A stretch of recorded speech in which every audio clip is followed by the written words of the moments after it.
Hello, hello, hello. Welcome to Royal Sussex Live. Well, this is a special edition of Royal Sussex because we are going to Seville, or as the locals would say, Seville. I don't know why. But that's how they say it.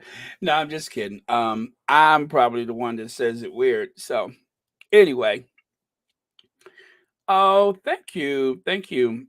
Um, well, I mean, it's not actually a video, it's just still photos. But oh, sorry, I jumped the gun. I got to go back over in this direction. So, I think we'll be on for about an hour, I think. Let's see how it goes. So, back in 2018, I went on the Grand Tour. That's what the aristocrats call it. The Grand Tour is in reference to usually someone from one of those families. They, I wouldn't call it a gap year. Well, maybe it is their gap year.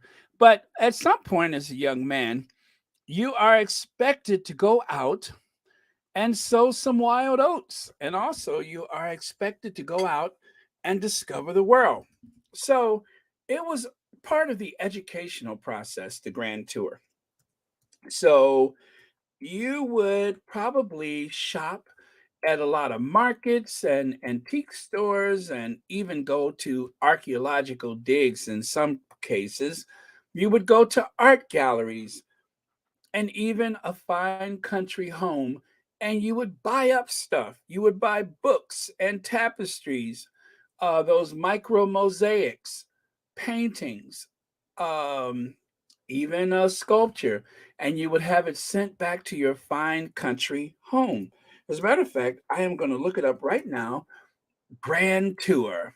What is a grand tour? Okay, what is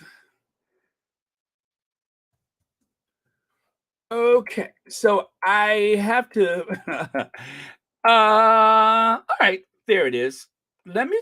You know what? I'm going to test my knowledge because I just said that off the top of my head as I understood it. So let's see what Wikipedia has to say. Right?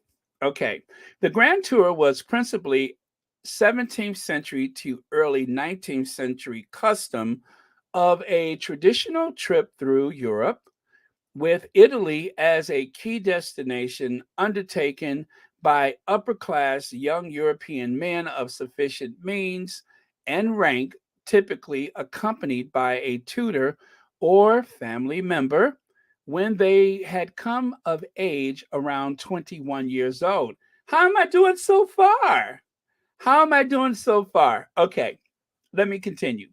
The custom, which flourished from about 1660 until the advance of large scale rail transport around the 1840s, and was associated with the standard itinerary, served as an educational rite of passage.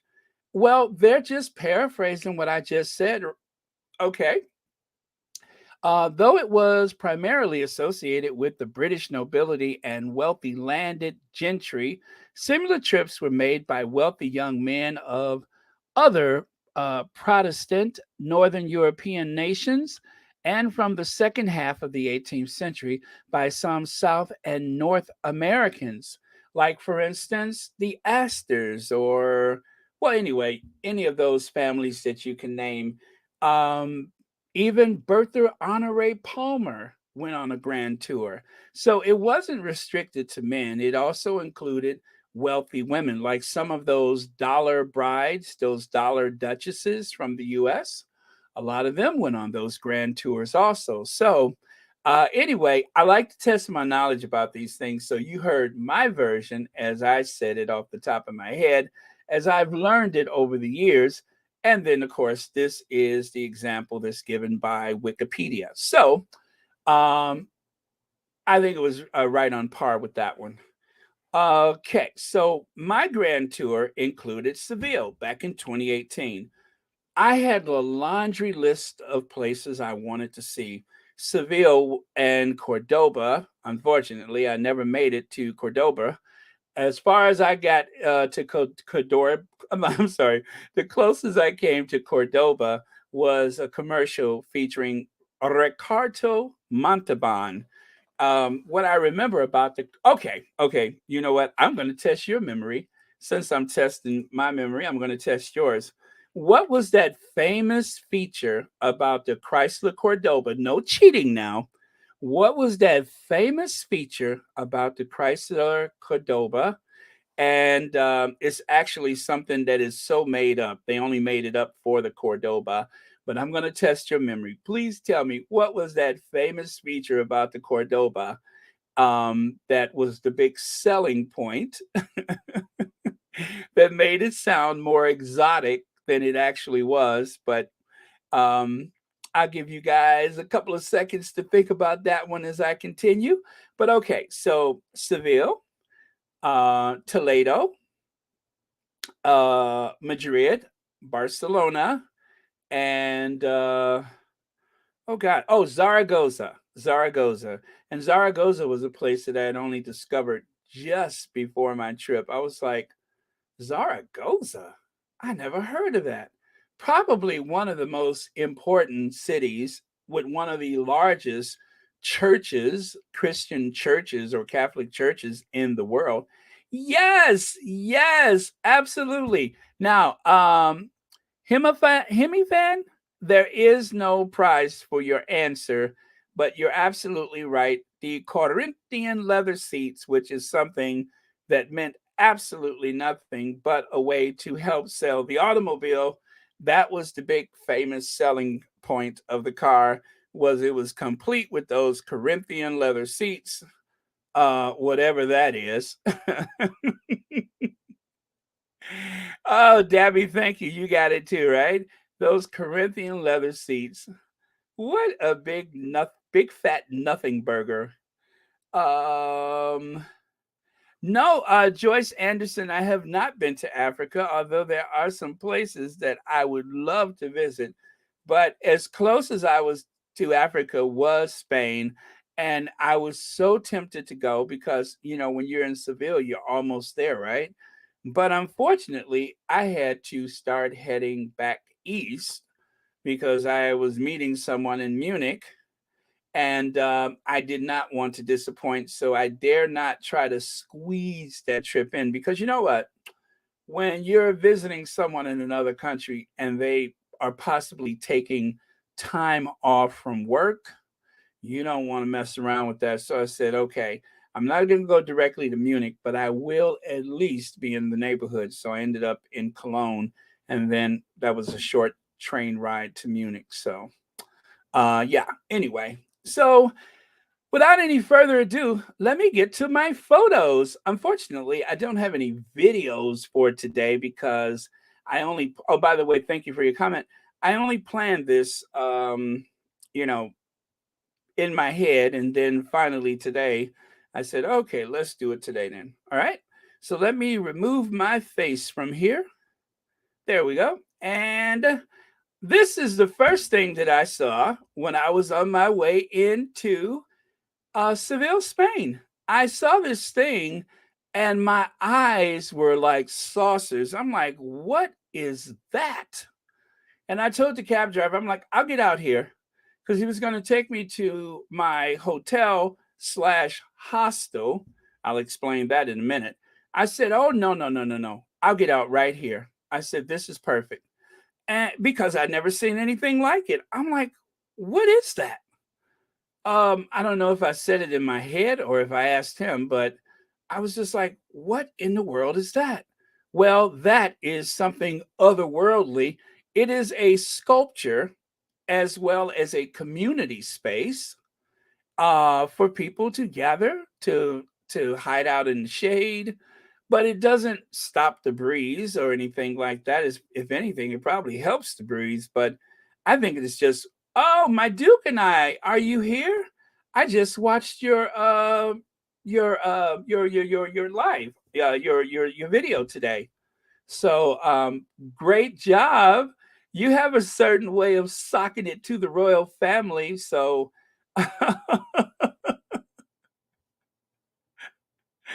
Oh boy. Well, anyway, oh, there you are. There you are. Uh My Duke and I. Hello, Anita. Nice to have something to listen to while I am laying down. Thanks, Baron. Well, thank you, Anita, and thank you so much for being here. I'm deeply honored. Again, I watched you and it was amazing as usual, and you look as beautiful as usual. Thank you so much.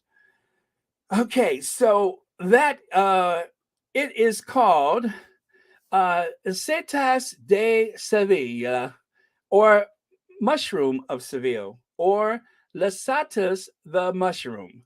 So, initially titled Metropol Parasol, like parasol, like you might hold a umbrella in the hot sun. So, this is a wooden structure located in La Encarnacia. No, I'm sorry, La La Encarnacion Square in the old quarters of Seville, Spain. It was designed by German architect Jürgen Mayer and completed in April 2021.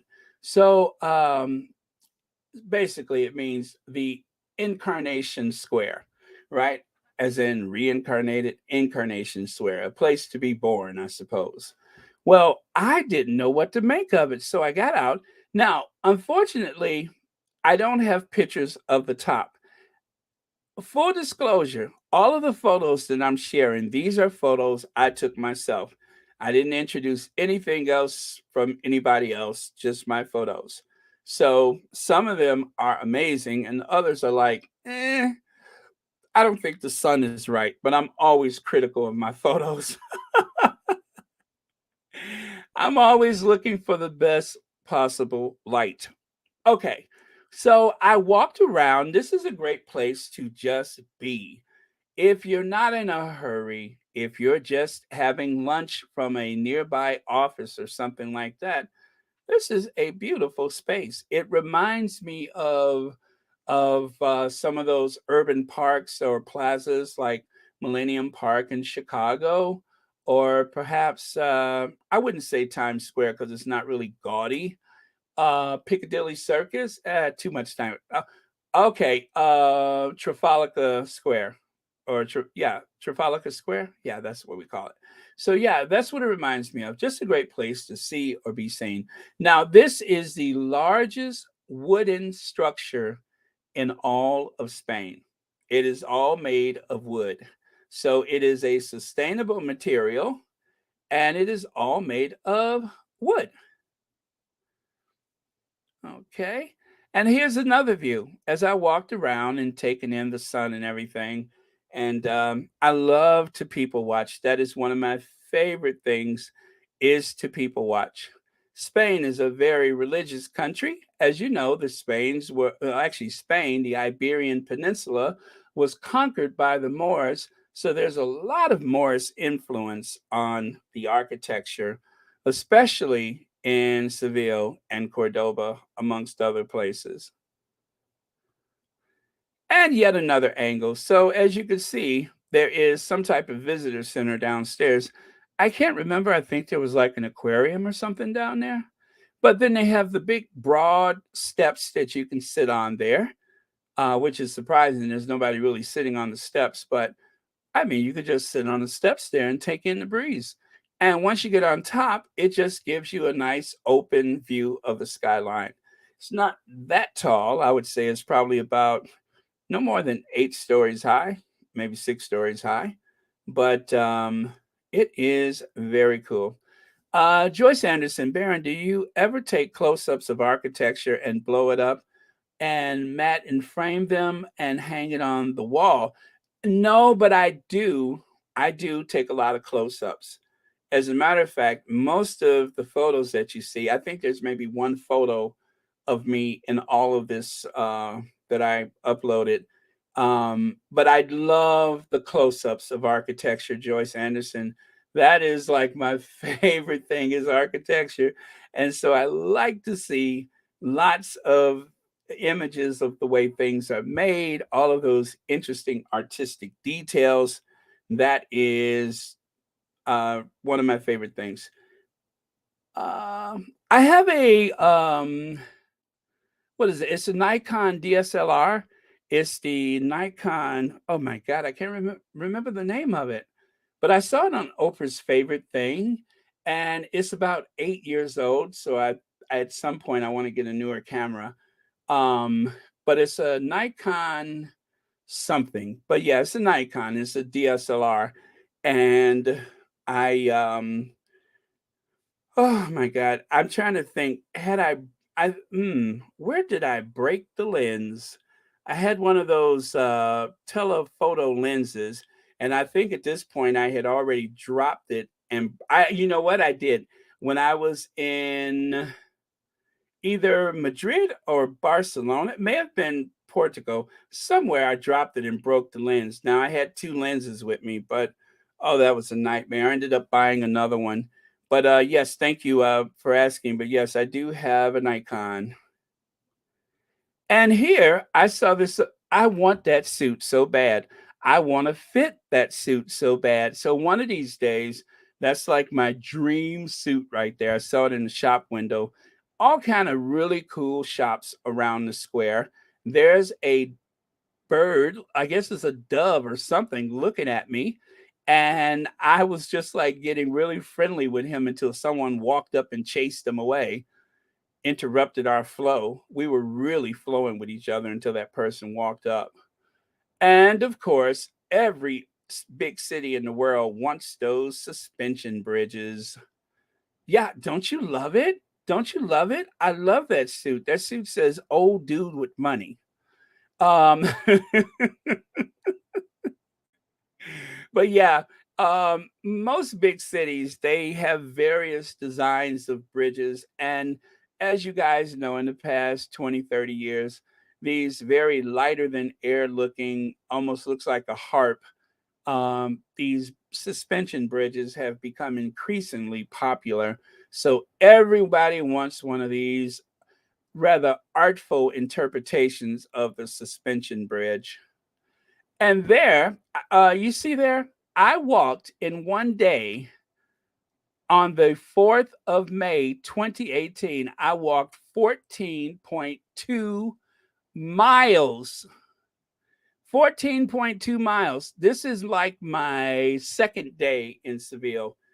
And the guy that you see on the right, that is my friend Rita. Unfortunately, Rita, Rida, I didn't take any. You know what? I thought we had a selfie together, but at that point, I must have been exhausted because, as you can see, I'm sitting down looking up at him. I was worn out. Uh, you know what? He tried his best to take me around his city, as I have taken him around my city. He took me around his city so that he could show me Seville. Now, we knew each other probably about 2 years before I actually went to Seville. And so he told me, he said, if you come to Seville, you have to come and see me. All right. So I'm going to tell you what I did. I was in Seville like maybe 2 days before I said, hey, guess where I am? I'm in Seville. And I'm going to tell you why I did that. Because sometimes when you go to other cities and you visit with other people, sometimes you don't get to see everything because they want to show you their version of said city. So to make sure that I was able to see what I wanted to see, I didn't tell him I was there. And I told him, I said, listen, I'm going to start heading east. And he told me, he said, Baron, if you do not come and see me, I will be emotionally hurt. And so I spent another couple of nights in Seville. I stayed with him and his grandmother. His grandmother was lovely. She cooked a fish dinner that was out of sight. And it was nice to stay in someone's house in Seville. And so divided my time in a hotel, and the other part of my time was with Rita. Now, this is the funny part. His name is Rita, Rida, which I'm sure is short for something. I'm not that nosy. His grandmother's name is um what let me see, Rita. Oh, um Ricky. which is short for Vicky or Victoria. So it's so funny that you call him Rita and call her Ricky and not the other way around. So anyway, I was tired as I could be, but we he showed me some of the old mansions in Seville. There's one, and this is the football stadium. Interesting. Um, we had to crawl up. Well, he walked up the steps. I crawled up the steps to get this view open to the public. And now let me show you the Seville without Rita. So I arrived on, I think it was May the 3rd. This is the rail station, ultra modern. And of course, when I get off the train, every place I go, whatever city, I have to try McDonald's and Starbucks because sometimes they have different stuff on the menu that they don't have in America. So you just want to, see what they got. And they do have interesting, little, and you know what? I can't remember what I got from McDonald's. Usually I take a picture of everything, and I didn't take a picture on that occasion. So, hello, sister and Cece. And so, as I emerged from the train station with my breath stinking of McDonald's, Seville, I walked out onto the street of Seville. I was like, oh my God, I'm in Seville. I can't believe I'm here. I waited a lifetime, but I'm finally in Seville. Mother of Rick Steves, the ultimate travel guru. I'm in Seville. So I took a picture of that welcoming sign to Seville. And of course, as I love to people watch, I call this one Old Man on the Train.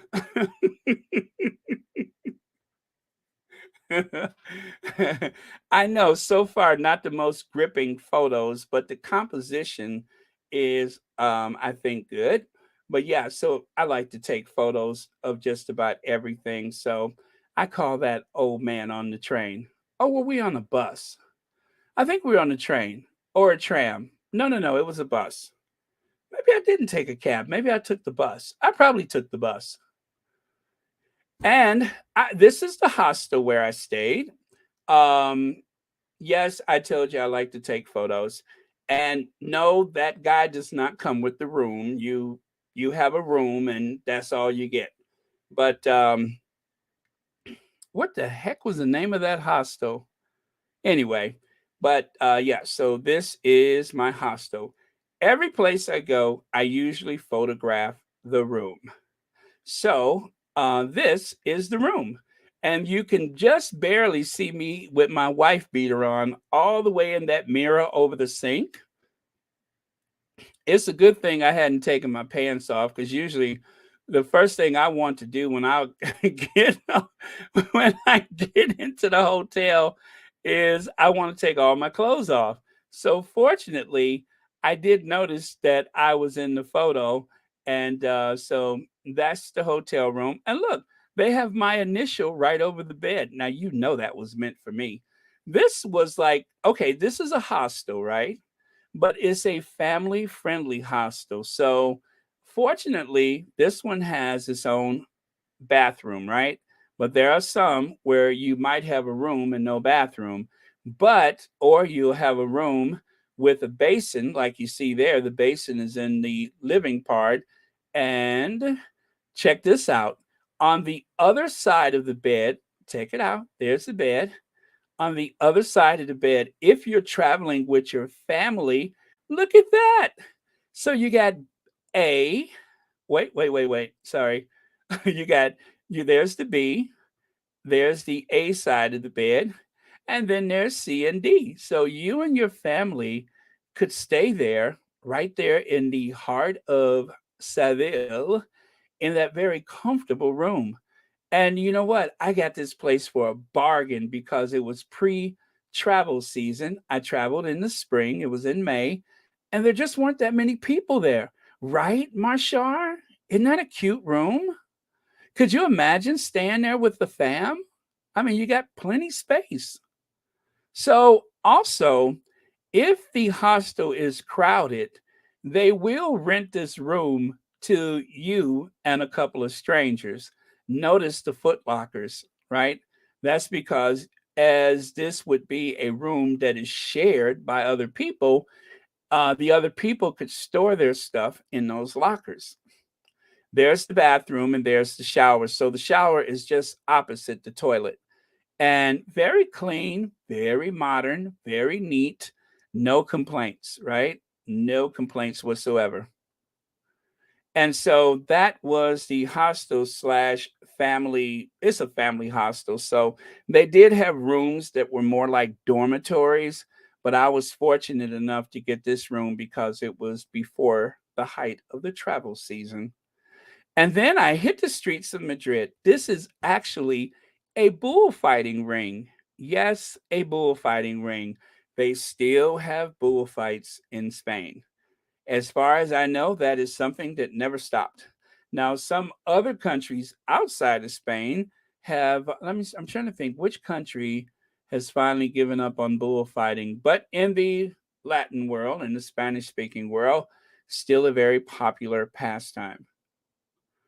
And oh my God, I forgot the name of that tower, but that tower goes back to Moorish times. And so as I walked along the river there, that was one of the first things that I was able to photograph was that tower. And it is a tourist attraction. You could actually go up to the top of it. But besides seeing a lot of, medieval or whatever stonework, I didn't think it was that interesting. So I didn't go up inside of that one, but I did go into one of the towers. Um, Let me see.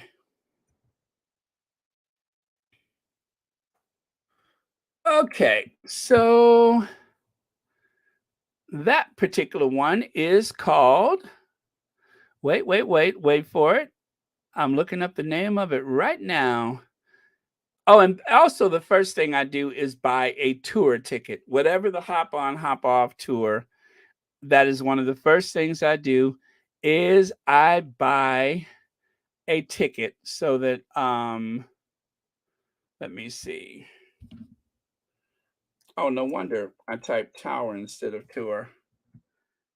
Okay. Okay, it's the Torre de Oro del Oro Tower, which according to Wikipedia, let me see. Let me see. It's a watchtower, and of course, in Europe, along the rivers, they have a lot of those watchtowers because some of those rivers in Europe, they used to charge a toll for a merchant to travel along the river, or even a civilian. And that's why when you take those tours around Europe, you'll notice that a lot of them have castles or towers that are right next to the rivers because sometimes it was like a toll booth. And let's see, military watchtower in Seville, Spain, southern Spain. It was erected by the Almohad Caliphate in order to control access to Seville via the Cuba River. So, yeah, as I said, it was constructed in medieval times. Here it says constructed the first third of the 13th century. The tower served as a prison during the Middle Ages. The name comes from the golden shine it projected on the river due to the building's material, a mixture of mortar, lime, and pressed hay. So, yeah, that tower dates back to the Moorish times. Without the Moors, there wouldn't be much of a Spain. All right, so the Moors built a lot. This bridge dates back to God knows what, but you can see all the ancient stonework, and right next to it is a very modern bridge, probably from the Victorian era.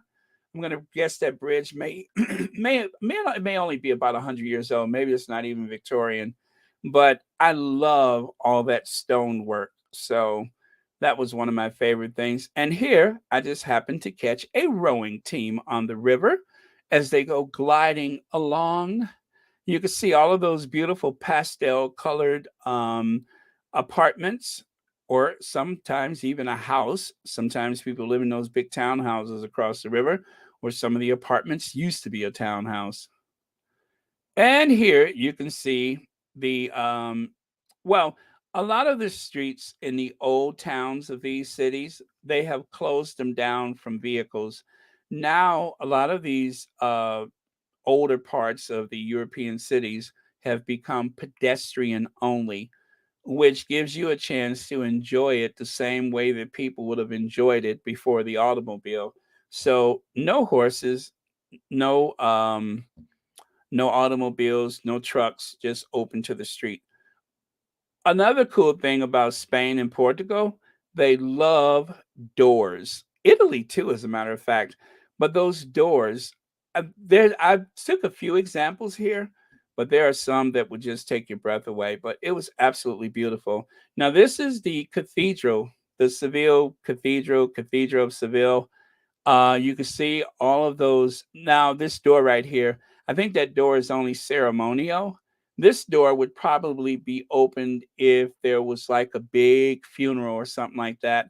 But usually they don't use those main doors unless there's something really big going on. So, like when you go to Westminster Abbey, I think Westminster Abbey, you can use the main door to leave, but not to come in.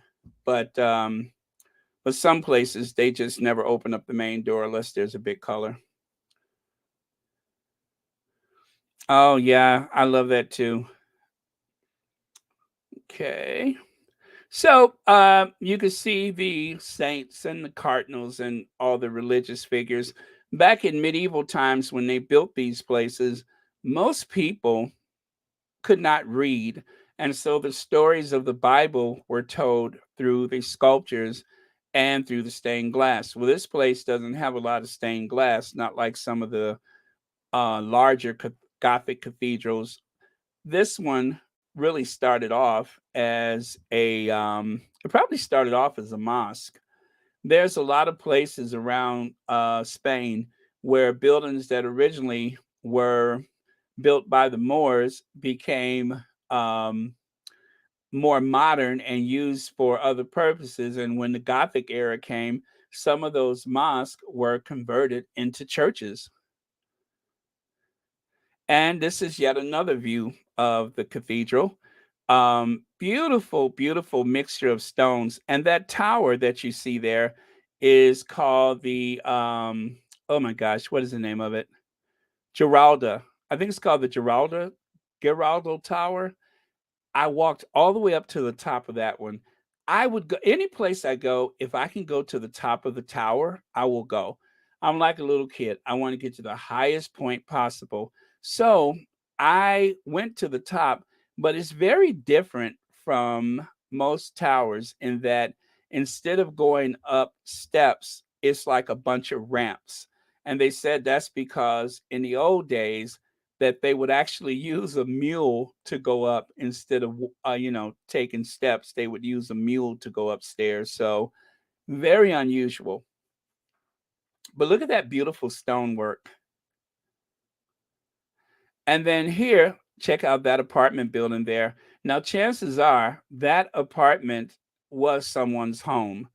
A lot of those big apartment blocks, well, little apartment buildings were actually a single family home. I mean, it looks more like a palace. And remember, I said how beautiful some of the doors are? Take a look at those doors. I mean, there are so many examples of it that every time I had a chance, I would stop and take a photo of just the doors because of how beautiful they were. And again, more of those very Mediterranean pastel colors. I mean, it's almost like a fairy tale. Lots of people using motorcycles and scooters on the streets as well. And another thing that is very important in Spain are those balconies. Well, actually, it's kind of like a faux balcony where you can keep your plants and everything. So, so many places have them, and also the shutters. What I noticed about in Spain is that instead of having shades on the inside of the house, a lot of the places actually had like the rolling shutters on the more modern buildings on the outside of the windows. And on the older buildings, they would actually have the old wooden shutters that you just reach out and you close them. As you can see, those rooms have those big French doors to let the breeze in. Very beautiful. Leslie Millsap says, I'm afraid of heights. There are a lot of buildings in Chicago where I grew up. I haven't been to the top of. Really? Oh wow. I'm just the opposite. I'm like the higher the better. The higher the better for me. And here I am on top of the double decker open bus. There's a fountain. I had my DSLR out and I just snapped photos every place I went. Things that I saw that I thought was beautiful and I just wanted to remember them. So I made sure that I snapped a photo. Now, my friend Rita told me, and I see this was my plan originally. I was going to go to the UK and stay for 1 month and do all of my touring stuff, right? But I was going to spend the second part of this 64-day trip. I was going to spend the second part of it on the continent, meaning the rest of Europe. He told me, and this is how I ended up in Spain in May instead of June. He said, Baron, if you don't come now, I wouldn't come at all. I was like, why? He said, because it's hot. What is hot? It's going to get hot. If you don't come now, don't come at all. What? What? So I dropped everything and I said, okay.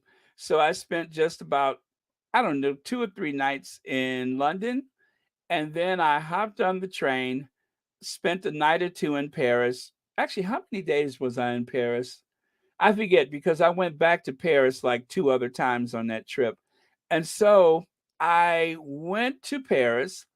I stayed for a little bit and then I hopped on the TGV, which of course is that high speed French rail train, the TGV or the TGV.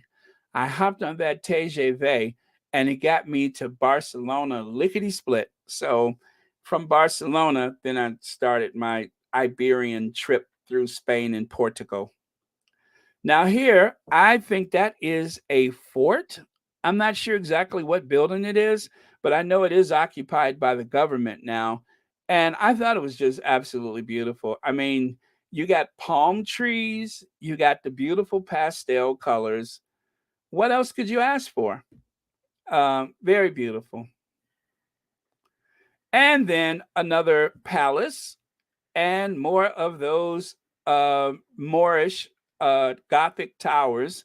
Again, a lot of those started off as minarets for the Moorish, the Muslim culture, but then eventually they were refaced or topped off to look more Spanish. So there's a lot of that. If you know where to look in Spain, you can find you can find parts of the old Roman Empire. You can find parts of the old Moorish Empire, and you could also find more of the modern day Spain. Which, of course, Spain was not one country. You had Castile, Aragon. Madrid was a city state of its own. All of and of course a lot of these places were incorporated through marriage and through conquest to become part of the greater nation of Spain. There is a government building there on the left side which looks like well, you know what, it echoes the bullfighting ring, and I think that was supposed to be a very modern version of a bullfighting ring. And then that tower, I suspect that is the tallest tower in all of Spain. I mean, in all of Seville. You can see it from all over the city. The cool thing about it is Frank Lloyd Wright once said that no skyscraper should ever be built in an area where it can't cast its own shadow without touching another building. Well, in this case, as you can see, it is um, far enough away from everything where it can actually exist without its shadow touching another building. So it is called the Seville Tower Cartuja island in Seville, and that is its tallest tower. Now, what do they use it for? I don't know. I think it's an office building, but it's not a hotel or anything like that. It's an office building. But yeah, that is their tallest tower. It was built back in 2015 and it was designed by the architect Pelly. Pelly is responsible for a lot of very sleek design buildings around the world. And you can almost see the hallmark of his type of work. And it is the former zone of the Universal Exposition. So they actually had a World's Fair in that area, and that took place in Seville back in 1992. It is located next to the river and in an area being redeveloped since the early 2000s. The tower is flanked by two four-story podium buildings, which of course are just little shorter buildings that are connected to it, and designed by Cesar Pelli. Again, that's the architect. The curved edges and the podium building defines the plaza, blah, blah, blah, blah, blah, blah, blah. The tower notably hosts five-star. Oh, it is a hotel there. A five-star hotel, Eurostar, which of course is the rail service, the Eurostar Tour Seville, along with various office. So it is a mixed-use building of office and hotel. So there you go. Now you know what that is. And then the round building, again, that is a municipal building, courtrooms and such. Okay, and there I am. Look at me. Look at that hat. I've had that hat. I bought that hat from a dollar store in Las Vegas, probably around 2010 or something like that, 2008. And I have worn that hat summer everywhere. It is bleached by the sun and everything, but I love that hat. I'm just like Laverne and Shirley. You know how she used to wear that L? I just have to wear the B. So yeah. And there I saw a little playground where they have those fountains for the kids to cool off. Just a nice urban space. And that's just a photo I took from the top of the open bus. And on the left is more of that city plaza area. And take a look on the right. Hey, Big Ten pal. Those are ancient, like, oh gosh, I forgot what those things are. I know that they look like the Klan, but they're not. I'm not saying that the Klan did not get the idea from them, but yeah, they have some ritual, some religious ritual once a year where they wear those pointy costumes like that. I know.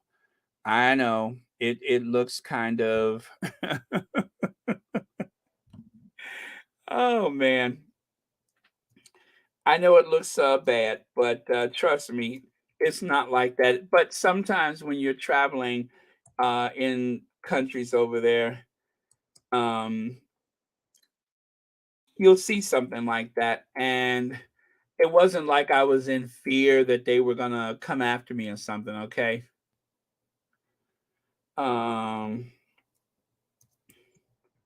Let me see. I'm gonna look it up now just to calm your nerves. Um, it is the white why Spain oh, it's for Easter. The white hood thing is for Easter. It is called, let me see. It is called um the pointed hats of conical form that is used in Spain and Hispanic countries by members of the it's a fraternity of whatever. Oh, I can't pronounce that. It is part of the uniform, such as a brotherhood, including the Nazarenzos and the something else. They use it for Holy Week. Yeah, and it's used in a lot of the former colonies. So, uh, No, it's not like that. If anything, they stole it from some of those religious. It's a brotherhood um thing, and I know it looks kind of weird, but historically the design is called a capirote, but the brotherhood cover it with fabric together with their face. And let me see, medals of the brotherhood is worn underneath. The clothes have two holes for the person to see through the insignia, the crest, etc. So yes, you guys, it's not to be associated with that. But I thought it weird enough to take a photo of it because just in case something happened, I wanted people to know.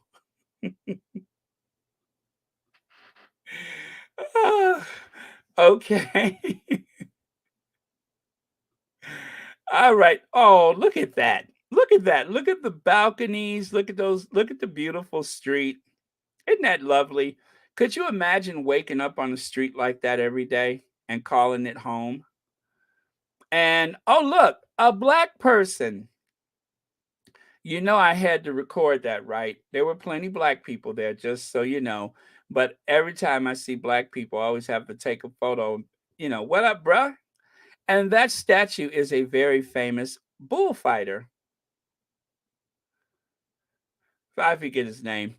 And I just walked off the street and went inside of a church and took a photo. I don't know which church it is, but it's Spain. You can imagine they have lots of them. And there's another. And check out that beautiful altar. I guess we can call it an altar. This is just like on the wall outside. So if you're walking along the street and you feel like you need to get your prayer on, you can pray right there. Very beautiful, isn't it? I love that very rustic look with all of the stucco walls, the terracotta roof, and everything. It's so Spanish. And check out that door. Wait, check out the size of those knockers. Can you see those big knockers there? Yeah, that is the biggest pair of knockers that I've seen all day.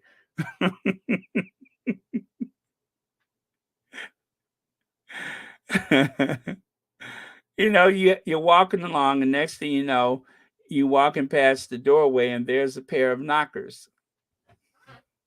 Well, they are knockers, aren't they? I mean, you can pull them, you can tap on the door with them, and everything. Um, it's a pair of brass knockers just hanging around. Anyway,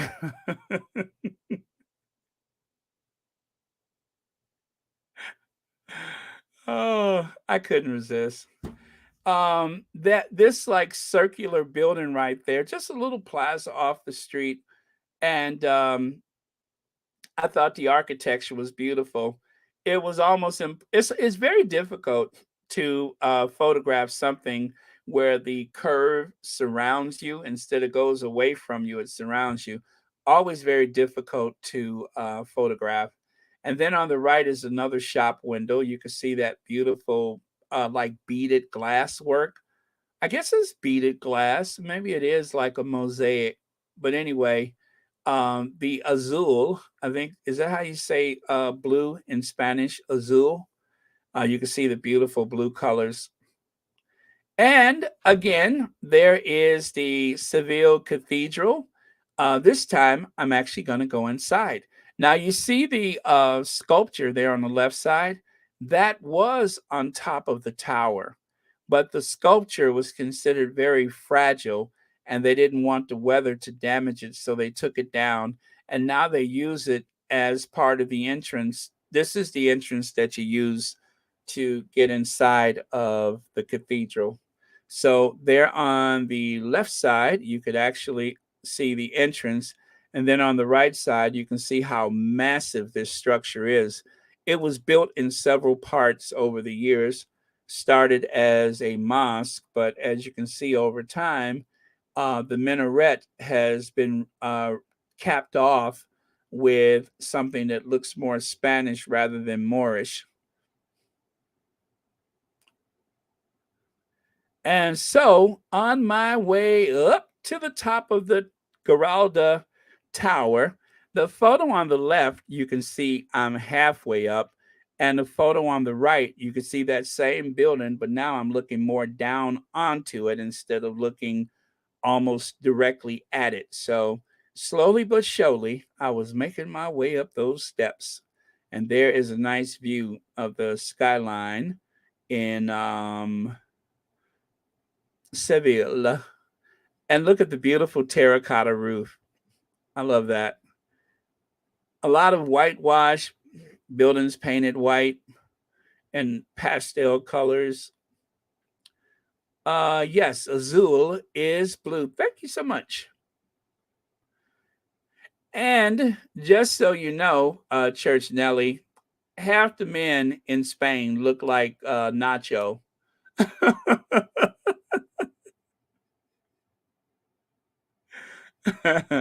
Half the men in Spain look like Nacho. Okay, maybe not half. How about at least 10%?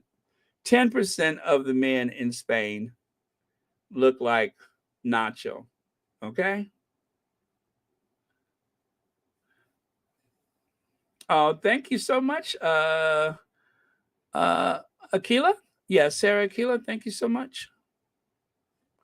And then, I'm sorry if this startles you, but that is not a real person, but that is supposed to be the head of John the Baptist. And look at that beautiful red marble. When you see red marble like that, then you know they have spent a lot of money. This is the inside of the Cathedral of Seville. This is one of the largest Christian churches in the world. Huge. I mean, it has a very huge footprint. And there are treasures and relics that have been there for centuries, I would imagine.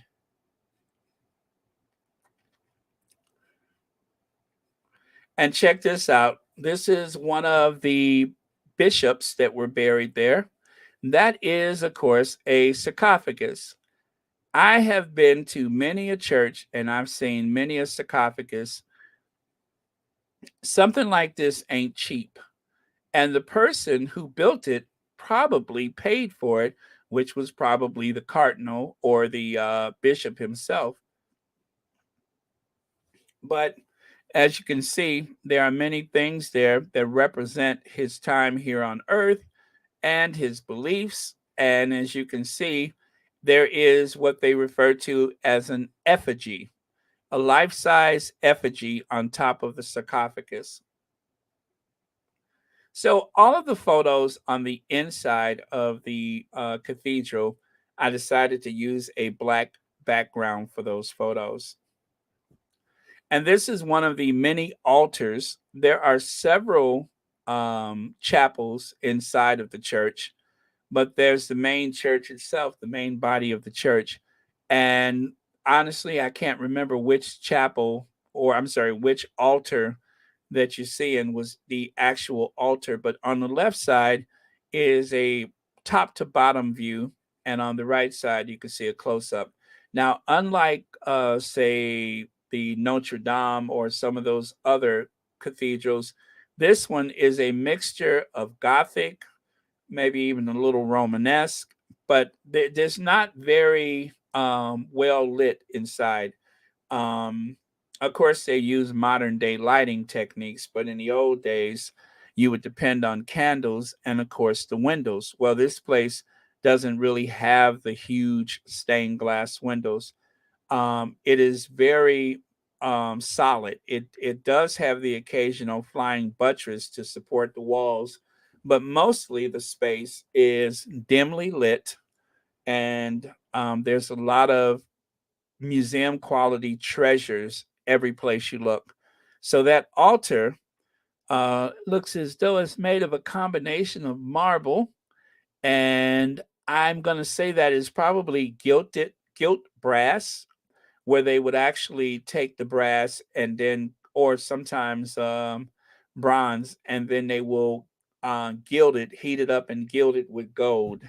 So it's not solid gold, but they do have some altarpieces that are indeed solid gold.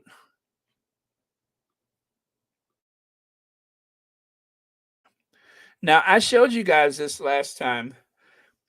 I I tend to move fast when I'm in spaces like this. I don't spend a lot of time stopping to look at everything because usually I want to get in and get out, but I do want to see everything. And sometimes I will take photographs and then I will photograph the placard nearby so I can figure out what it is later. For some reason, I never did that with this one right here. This is probably one of the more elaborate tombs that I've ever seen. As a burial tomb goes, this one has an ossuary because inside of that chamber that they're carrying is actually the bones of Christopher Columbus. Now, there is a chance that his remains may be inside the big, basically stone vault beneath, or it may actually be inside of that ossuary that they're carrying. But either way, he is there. He was brought back from the New World and he was interred here in Seville. Now, there was a big competition for the dead. A lot of these old churches, these cathedrals, one of the things that made them popular when people would go on a pilgrimage is the idea that you can actually pray at the tomb of a saint or someone who has gone to the afterlife that you may admire, love, or appreciate for whatever reason. Or in the old days, pilgrims is just another word for tourists. They wanted to see the wonders of the old world, of the ancient world. And so um, the reason why they have that ossuary instead of a coffin is because his remains had broken down. I mean, he was, being transported from across the ocean. And a lot of the wealthy people and the important people were buried in a lead lined coffin like Queen Elizabeth. However, some very wealthy merchants and others were also buried in lead coffins. Well, in the old world, there probably wasn't the ability to bury or to put his body inside of a lead coffin, not to mention the fact that he was probably buried in the new world and then reinterred in the old world later on. So that happens a lot too. So, as I said, this is probably one of the more elaborate. You can see it from the side. I didn't even know this was Christopher Columbus. When I was there, I saw everybody making a fuss, but hell, I didn't know. I just thought it was beautiful. I mean, it is like one of the however you feel about Christopher Columbus, you have to admit this is one of the most beautiful things you've ever seen. It by itself is a work of art. Um, Let me see. So this is the underside of that ossuary. So again, I don't know if his remains are in that box or it may even be below. And then sometimes they use those for multi burials. So this is from far away, this is from the side, and this is the underside of it.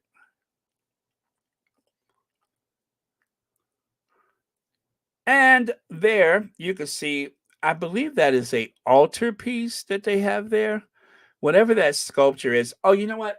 That sculpture is called a tabernacle. Now, again, the lighting inside is not great because this is not a traditional Gothic cathedral. Now, there are some elements of it that is Gothic, like you can see on the right side. And then on the left side, you can see some elements are more neoclassical. But the Gothic architecture seems like it was an afterthought instead of the church actually being built as a Gothic cathedral. Over time, the different styles, such as Romanesque and Gothic, were added independent of each other. And there is a tabernacle. The tabernacle is full of religious idolatry, symbolism. These tabernacles sometimes they look like a wedding cake, right? Sometimes they're made of gold, pewter, silver. This one may actually be a big heaping chunk of silver. They're made in various ways, but as you can see, how beautiful all the carving is in this space. Every place you look, you're overwhelmed by details, one detail after the other. And there on the left side, those are relics. Now, relics are basically human remains. This person's jawbone, that person's heart, that person's hand, that person's foot. When a saint would die, the churches were in competition for relics. The relics were worth more than their weight in gold. And excuse me, the reason why the relics were so important is because if you were considered a saint, people would want to pray in that church. Pilgrims would come from all over the Christian world to pray at your relic. And so they would create these beautiful, like the cases there, those are actually called caskets. But they would create these beautiful ornate caskets to put the parts, body parts in. And yeah, Leslie, they actually divided the body parts. And then on the right side, it wouldn't be me if I wasn't a little shady, right? I was like, oh my God, look at there. There's the Queen of Spain. Ooh, girl, look at them brows. Oh, honey, look at them brows. Yes, honey, that is the Queen of Spain. Uh, anyway, that old queen is actually a tour guide. And this is like one of four photos that I snuck. I thought I wouldn't see anything as majestic as Her Majesty anyplace else on my tours. So I said, I'm gonna take a picture of at least one queen before I leave this country. So I snapped his picture. Um I know that was shady, but I'm just saying, I may not see another queen while I'm on this trip, but I'm gonna at least take his picture. So, oh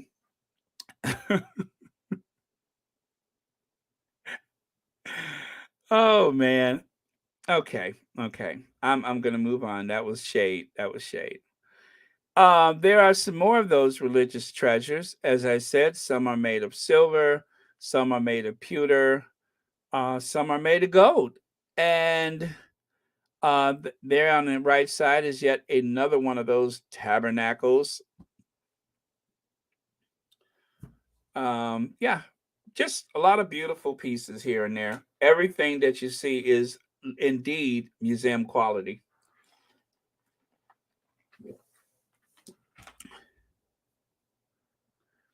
And there's more. A lot of these things are gifts that were given. You can see that huge case there.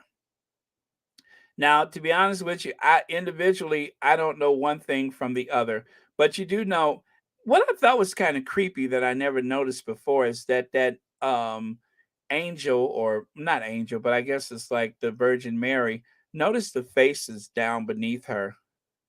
Very odd. I don't know what's going on with that, but I didn't see that before. But like I said, there's just so much to look at.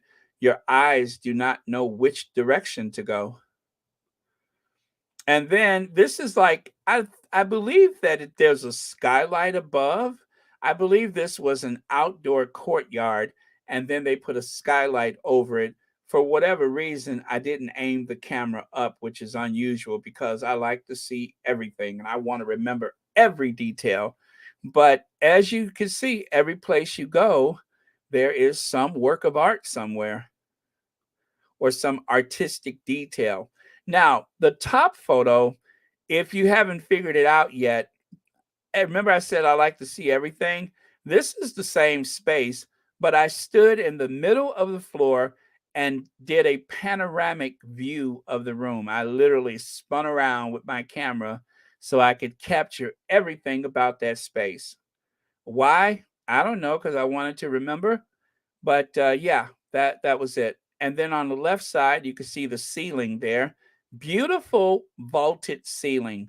Those lines that you see on that bottom lower photo, those lines are the vaulting. What they would do is they would create a wooden form, and then they would line up those lines of stone. Uh-oh. They would line up those stones. I'm pointing, and that's what made it turn.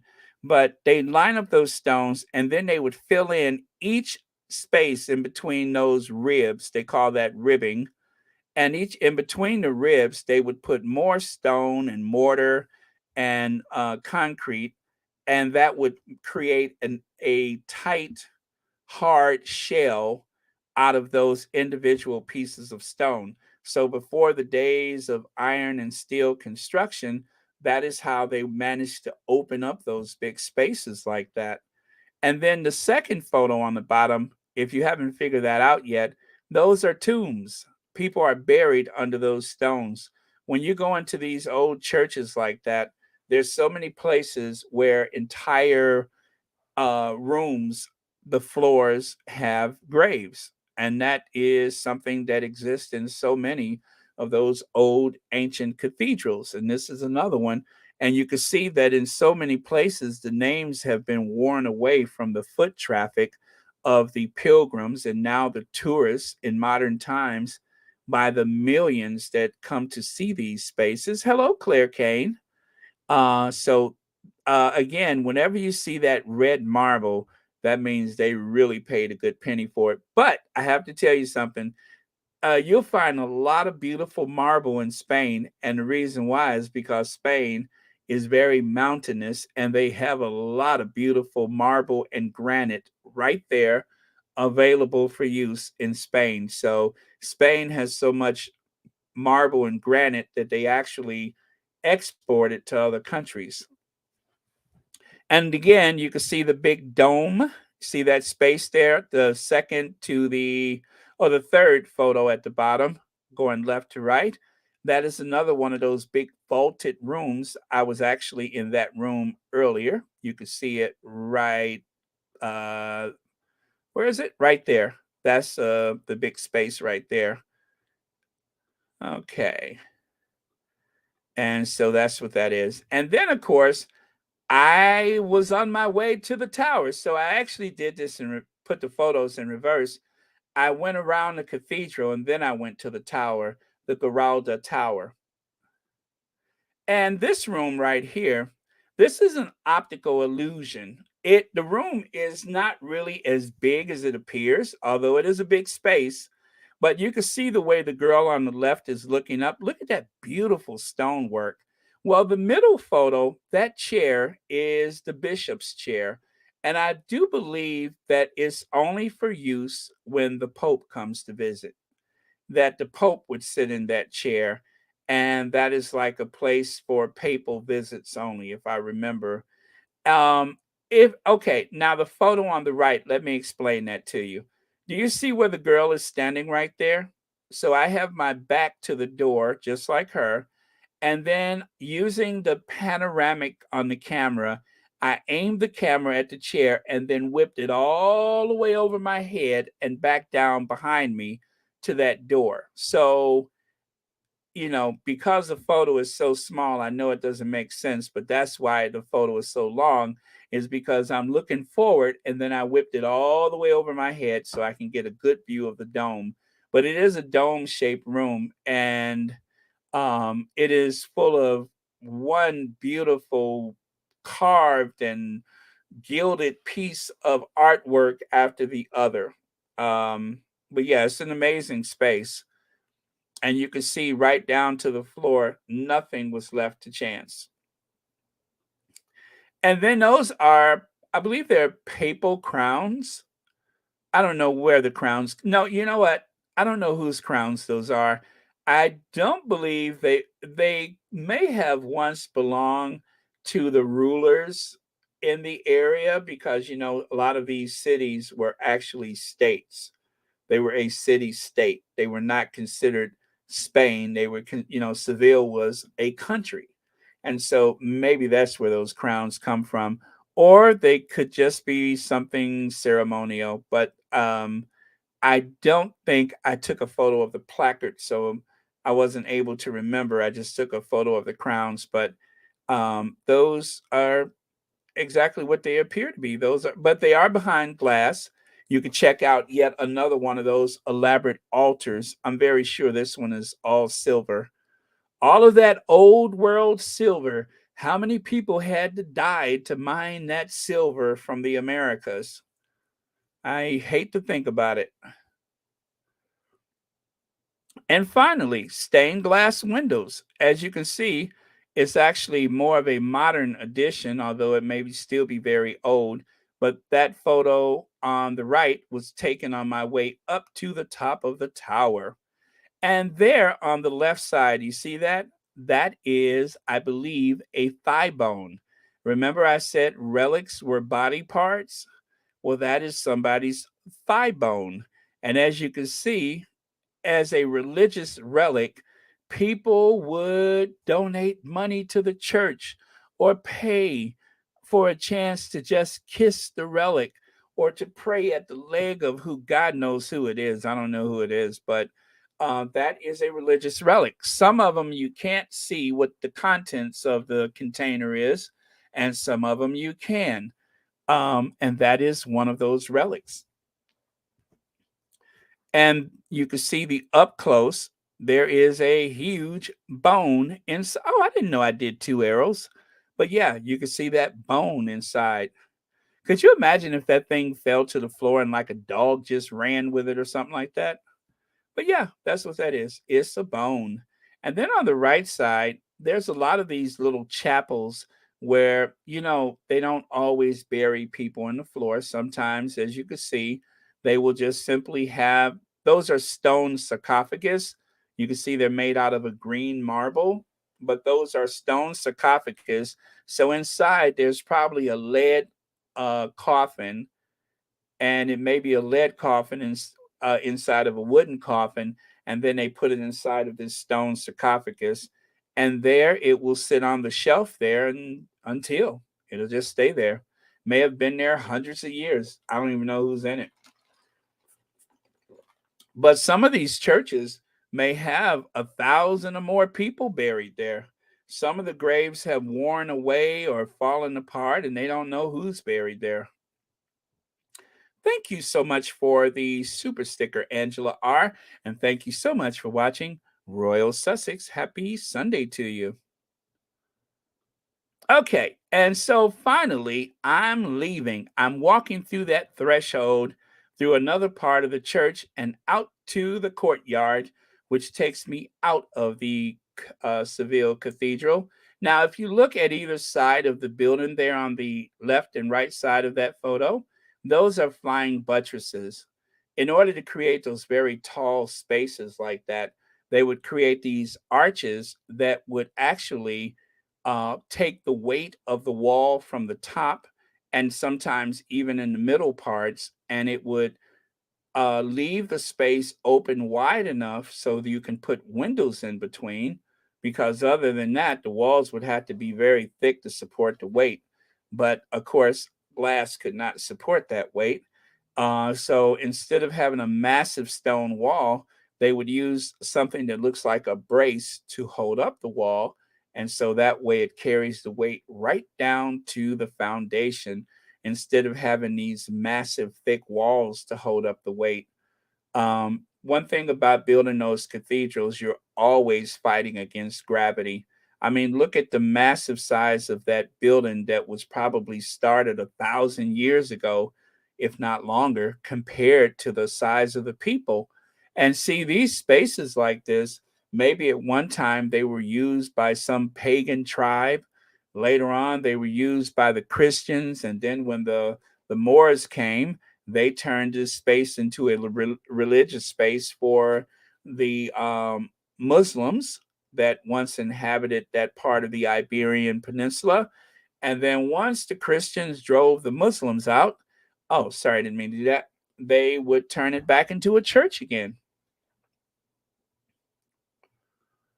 And take a look at the big dome there. So I believe that was that big domed room that I was in with the tabernacle. But because this church was built over time, there's not a lot of symmetry in the design. But take a look at the building on the right. You can still see part of that old Morris fortification that was built around the mosque. So this right here is a street. I do have a video for this, but I didn't have it ready to share with you. But this is by the river again. Now, if you notice, there is a row of trees on the right side. The street itself is made out of stone tiles. Instead of just pouring concrete or asphalt, most of the streets in the older part of the city are made of stone. And so stone paving with different designs. Well, this canopy of trees is designed to keep the sidewalk nice and cool because, as you know, in Spain, it's hot as a firecracker in the summertime. And so they created this canopy of trees, and you notice the trees are just on one side. I don't know what kind of trees those are, but they were cultivated just to keep the sidewalk cool. Gustavo Adolfo Becker by his brother. So his brother was a painter, and his name was Valeranio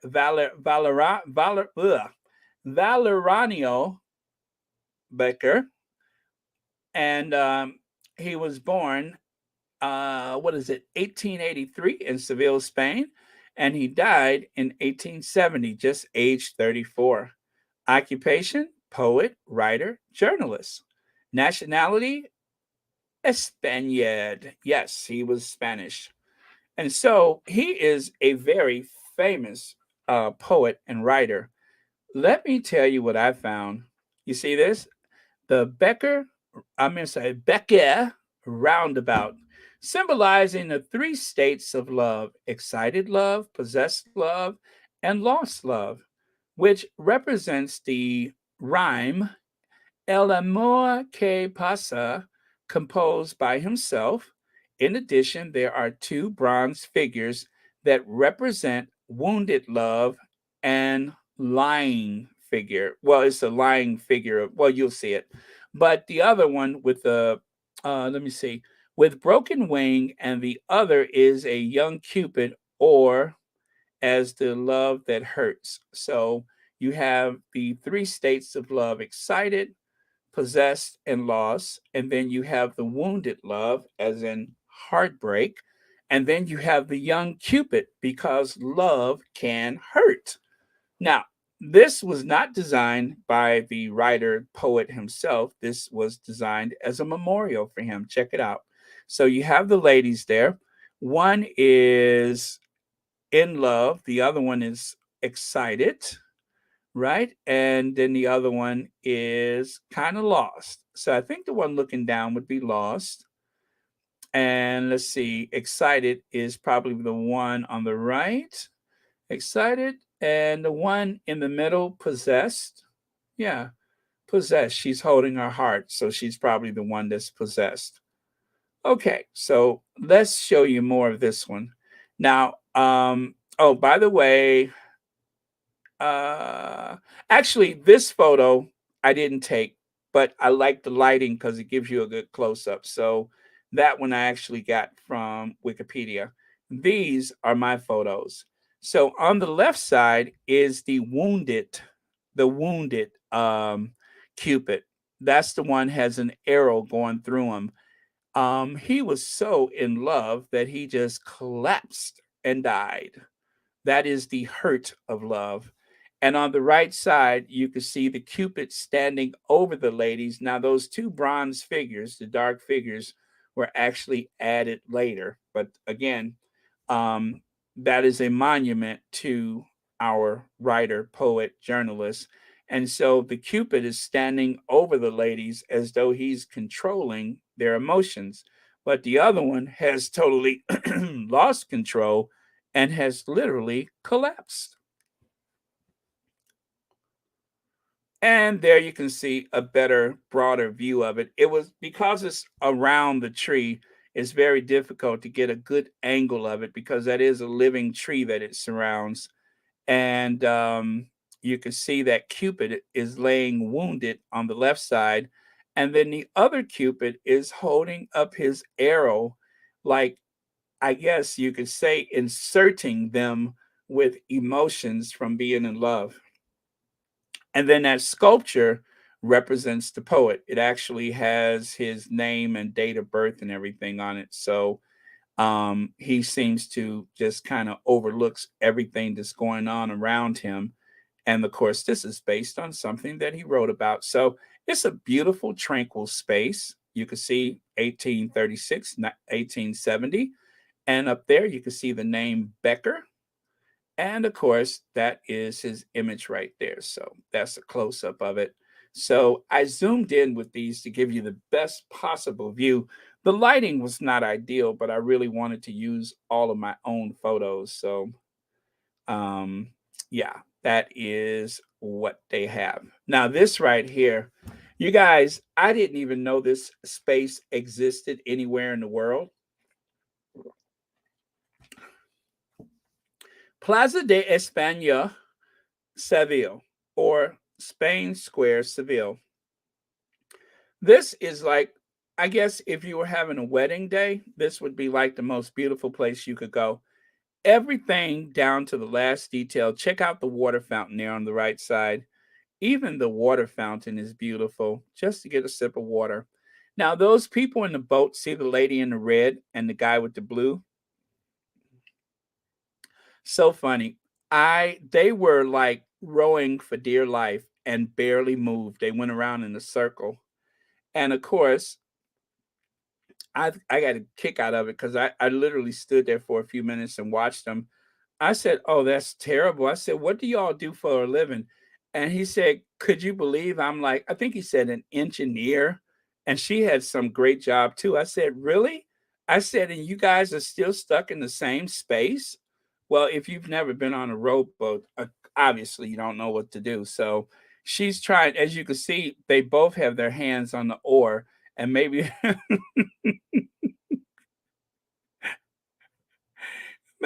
maybe that's why they didn't get far. I don't know, but it was so funny. I don't know how long I watched them. I don't remember, but I just remember that they seemed to be in quite a pickle because they did not move hardly. All they did was spun around. And so, okay, so this is the last set of slides here. Now, check this out. All of those are benches, and each one of those benches represents a country in the Spanish speaking world. So, this is like an exposition space. I think maybe they had a World's Fair or something, but it's an exposition space, and it is filled with these. Oh, matter of fact, I'm sorry. Oh yeah, yeah. Let me continue. I did that right. So yeah, that's what it is. It's an exposition space. It is huge. And there's more of that beautiful blue tile. Like, for instance, that right there is Barcelona. So all of the big cities and countries are named in each one of these benches. There's one for Toledo, Spain, Barcelona, Madrid, and I do give you some details. Let's see. Let me see. In 1929, Seville hosted the Ibero-American Exposition World's Fair, located in the celebrated Maria Luisa. Let me see. Can't see that one. Oh, Maria Luisa Park. Let me see. The park gardens were designed by Jean-Claude Nicolas Forestier. Interesting name for a gardener, right? The entire southern end of the city was redeveloped into an expanse of gardens and grand boulevards. So this is a remnant of that exposition. When I saw this place that I didn't even know was there, could you imagine the look on my face? Now, I'm giving you a lot of close-ups so you can see the detail. On the left side, this is like that little street right there, that little path where that lady is standing. You could walk from that tower to where I am right here, And there's two of those beautiful towers. And then, of course, on the right side, this is level two. There's a lower level. This is the upper level. I mean, it's like a street right there on that upper level. And this is a distant view. So actually, no, there's four towers. There's the two over there, and then there's one on either end. And there's a place where you can rent those boats, and it's like a circular, well, semicircle, and then one big straight line that you can paddle through with those boats. There are maybe, I'm thinking, four of those bridges that you can cross. And it's a great place for wedding photos. I swear, if you were having a wedding, this would be a great place for photos. The details are beautiful. And some of those, see those balustrades, those railings, all of that is made out of terracotta. Again, all of that is made out of terracotta. There is regular brick, and then there is the terracotta. Look at that beautiful close up. Have you ever seen the likes of it? It's breathtaking. I've never seen anything like it. Never. I didn't even know this place exists. So this is why I say to you guys, if you're kind of bummed out because you can't go to the UK for moral reasons, because you're not feeling the UK right now, go to Spain, go to Italy. There's other places to go. Um, you can, and that's me again on the second level. And there's a up close of that beautiful terracotta. Let me see, I think it's almanac. Yeah, I think that's an almanac. And then the bottom one is a layout of the space. It's like it flattens out, but it's actually in the curve. But as you can see, if it was in a straight line, it shows you some of the finer points of it from point A to point B and C and D and so on. I mean, I didn't know where to look. It was just one beautiful part after the other. And you could go and sit on those terracotta benches, or you could just walk through and read all of the names of the big cities. And so if you're from one of those cities, as you can see just above is a shield which represents the flag or the city seal of the city in the Spanish world that you come from. Let me see on the left. I think, yeah, I'm looking at the other tower. That view at the top is the middle of everything, but it's as wide as a skyscraper is tall. And then this is me on on. Okay, that must have been the third level. This is the second level. Look at the beautiful ceiling inside of that space. Those wonderful coffered ceilings. And again, there I go with my panoramic view of everything. So these are two big panoramic photos that I took. I think the one there is like I'm closer to the tower on the left, and then you can see the tower that's further away. And of course, everything's on a big curve. And then that's me at the very street entrance of the space. Again, no automobiles allowed. So unless there's a big event going on, you won't see any vehicles going through these spaces, which is so smart. I think they should do more things like that in American cities, have more of these open air plazas, because as you see, instead of driving people away, it makes people want to come. And back to the cathedral, back to the Seville Cathedral. As you can see, the building just seems to go on and on. There are carriages waiting to take the tourists for a ride. There is another official government building. You can see the flag of Spain, EU, and that green flag. I'm going to imagine that that flag is actually for the city of Seville. And a beautiful fountain. And there you have, there's that tower, that guardhouse tower on the right. And in the distance is that hotel office complex. And I'm back to the river where I started. Check out that lady on the left. I don't know about you guys, but I think I'm in love. I didn't know anybody was that fat back in those days. Did you? Look at her. She's huge. And that's not because she's wearing a ball gown. She's just fat. Well, back in those days, being plump was actually considered something of affection. And as mentioned earlier, there are some of those close up architectural details that I promised. Well, should I say more of them? In order to secure the windows in the most elegant way possible, they actually create that beautiful ironwork. Now, you guys, a lot of that design is actually taken from Africa. Some of those southern plantations in the United States, a lot of the blacksmiths that worked on the iron were actually duplicating designs that they knew from Africa. And so you can definitely find a lot of African influence in Spain. Now, take a look on your left side. There's the Giralda Tower, right? That was a minaret back in the days when that tower was actually used for a call to religious service by the Moors. And take a look on the right side. So the photo on the right is not my photo, but that's a stock photo from Chicago. Actually, you know what? That is my photo because um, yeah, you know what? Actually, I take it back. That is my photo. But anyway, that photo on the right, I think it's my photo.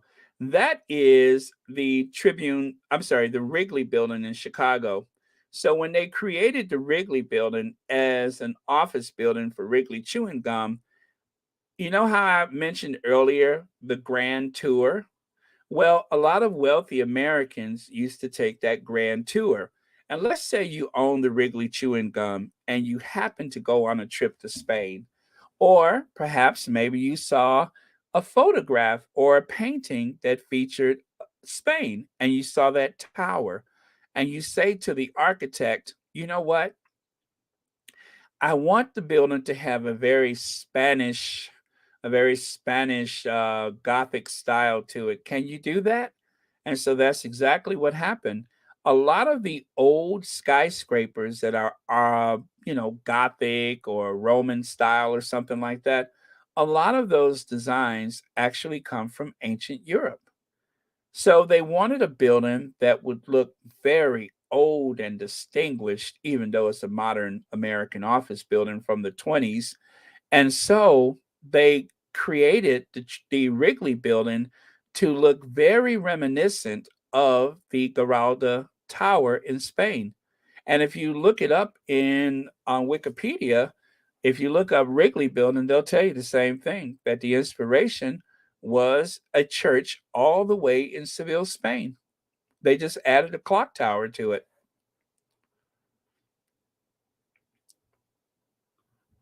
And there is someone on their wedding day. A lot of people were getting married that particular day. And this is the Real Alcazar Seville, or in other words, the Royal Alcazar of Seville. It's a palace, a castle, and you can still see some of those remnants of the ancient wall that once surrounded this very secure castle. And I'm going to take you inside right now. There's another one of those beautiful window frames, and they're on the right side. Now, this is a tradition that comes from the Moors. The Moors loved water. Water was symbolic of your wealth. To have fountains, not just gardens, but to have fountains in your garden was considered very, very prestigious. And so, having those kind of water features in your garden was not only a talking point, but it was a way to keep a very tranquil space. And check out that staircase on the left side. Is that not the most beautiful thing you ever seen? When I saw that, I'm just like, oh my God, I got to get a picture of this. That is absolutely beautiful. That beautiful blue tile, beautiful, beautiful blue tile. And there on the right side, I love the marble floors with the contrast of the doors on one side, the windows, the coffered ceilings. I love a beautiful space.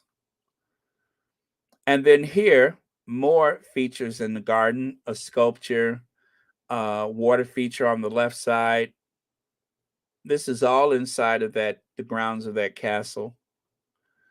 And that archway right there, that beautiful covered archway. Oh my God, what do you call those spaces? It's not a cloister. It looks like one of those cloisters of some religious order. But I thought it was beautiful. I mean, that would be a great black and white photo. So that is something that I would love to frame, is that photo on the left. And on the right side, I could not convince those people to leave, so I just had to take the photo. I guess I could have threw a rock or maybe one of those fish or something at them, or I could have just yelled 5-0 or something, but they would not leave. I waited and waited and waited. Sometimes I'll wait 20 minutes for a photo and they just wouldn't leave. They found like one of the most tranquil spots and they stayed there. So I said, well, I don't want to ruin the moment. And then again, you got to think about it too. What difference does it make to have these spaces if you can't actually see somebody using it? So I just went ahead and took the photo and then I moved on. But I still think I should have at least threw something at them. And there on the left side is a close up of that beautiful terracotta wall. See that? On the right side, you can see that the entire hallway was lined with that beautiful tile. And so on the left, I give you a nice close up view of a portion of the wall.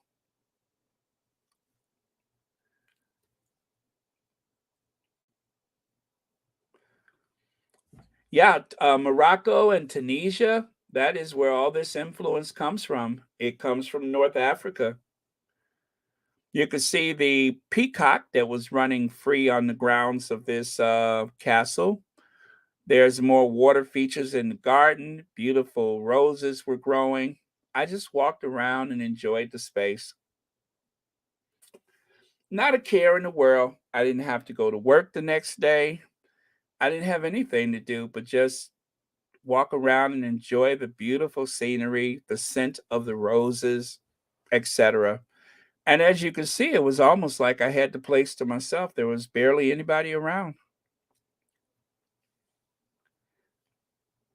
Look at there. You can see that beautiful terrace at the second floor up there, that fountain, the beautiful gardens here and there. You could just walk around and get lost in these spaces. You could walk around and get pregnant in these spaces.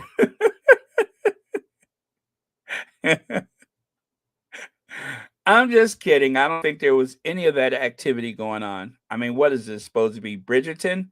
No, this is the Real Alcazar.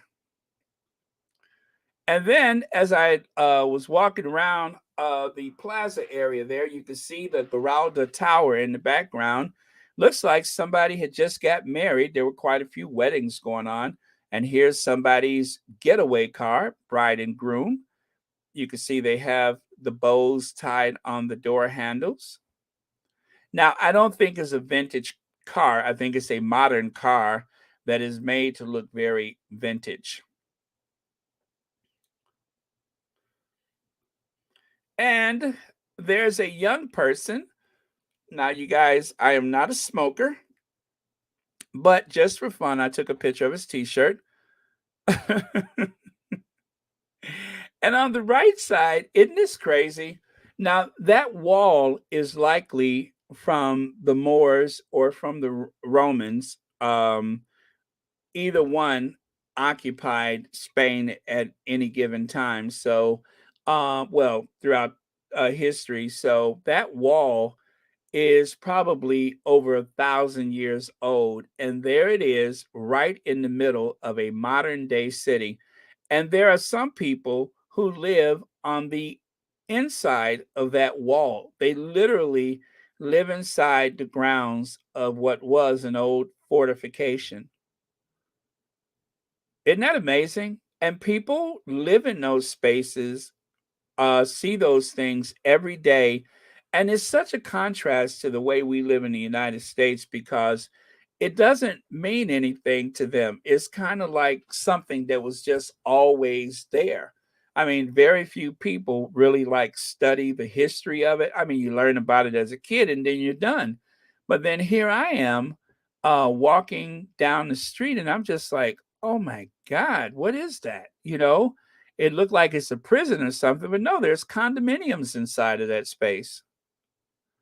You see, every city that you go to in Europe has some remnant of the Roman Empire. I kid you not. If you go to York, England, there's some remnant of the Roman Empire. I went to Zaragoza, which is in between Madrid and Barcelona, and they have remnants of the Roman wall. Every place you go, there's a Roman wall. And more of the streets of Seville. Beautiful Spanish architecture. The very narrow paths of that very old world street.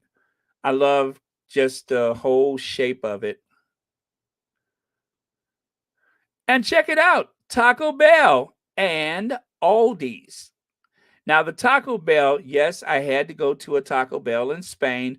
Not that Taco Bell is inspired by Spanish food, it's inspired by Mexican food. Inspired, but it's not really Mexican food.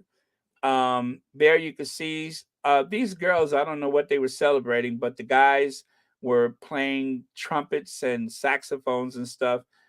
Some song they were singing, but I just actually I made a video of that, but that's just a still photo. And the Aldi's, now check this out. If you look, it says garage, right? Well, when the automobiles were first created, um, they eventually changed the architecture in cities. So that garage, I guarantee you, is probably from the 1920s because at that time, cars were less expensive and more available to the masses. And so in some of these urban areas, they built parking garages. And if you go to any old city in the US, old by US standards, you'll find that in some of the cities, they still have those garages where people would park their cars or store their cars, just like in the old days. Some cities had barns where they would, you would keep your horse and carriage in a crowded neighborhood because you didn't have room for it. And so you could lease or rent a space in the neighborhood, just like people lease and rent spaces for their cars in neighborhoods. And so that A that you see, that is Aldi's, but people in the United States, that is not the Aldi's that we have. Our Aldi's is different. And I'm going to tell you why. I mentioned this before, but I'll remind you. There's two Aldi's in Germany. There is the Aldi's of the North and the Aldi's of the South. Aldi's were owned by a German family. When the patriarch died, the brothers did not get along. And so the Aldi's in Berlin, Germany is different from the Aldi's in Munich. Munich is Aldi's South. So you always hear people say that Trader Joe's is owned by Aldi's. Yes, it's owned by that Aldi's that you see made into that old garage. Our Aldi's in the US is a different part of the Aldi's empire. So there's two different Aldi's. I've shopped at both of them. They both have very similar, if not identical, products, but the two brothers didn't get along and they split up the company. So Aldi's is all over Europe, whether it's the Aldi's of the North or the Aldi's of the South. They are all over Europe. And of course, now they're all over the United States. So when you go to Europe, don't be surprised if you see a Aldi's. But one of my favorite things to do in Europe is shop at the local supermarkets. I do that all the time, especially if I'm going to take an excursion trip, a day trip. I always go to the supermarket and fill up my backpack. If I'm staying at a hostel or a hotel, I always keep snacks there. So that is just one of my favorite things to do is to go to the fast food restaurants. You know, people say, why do you go? They got that. No, it's not the same. It's not the same. Their food is. They always have something on the menu that we don't have. So I don't feel guilty for doing that. I do it because it's one of my favorite things to do. So you know what, guys? Oh my God, that took almost 2 hours, but I'm done.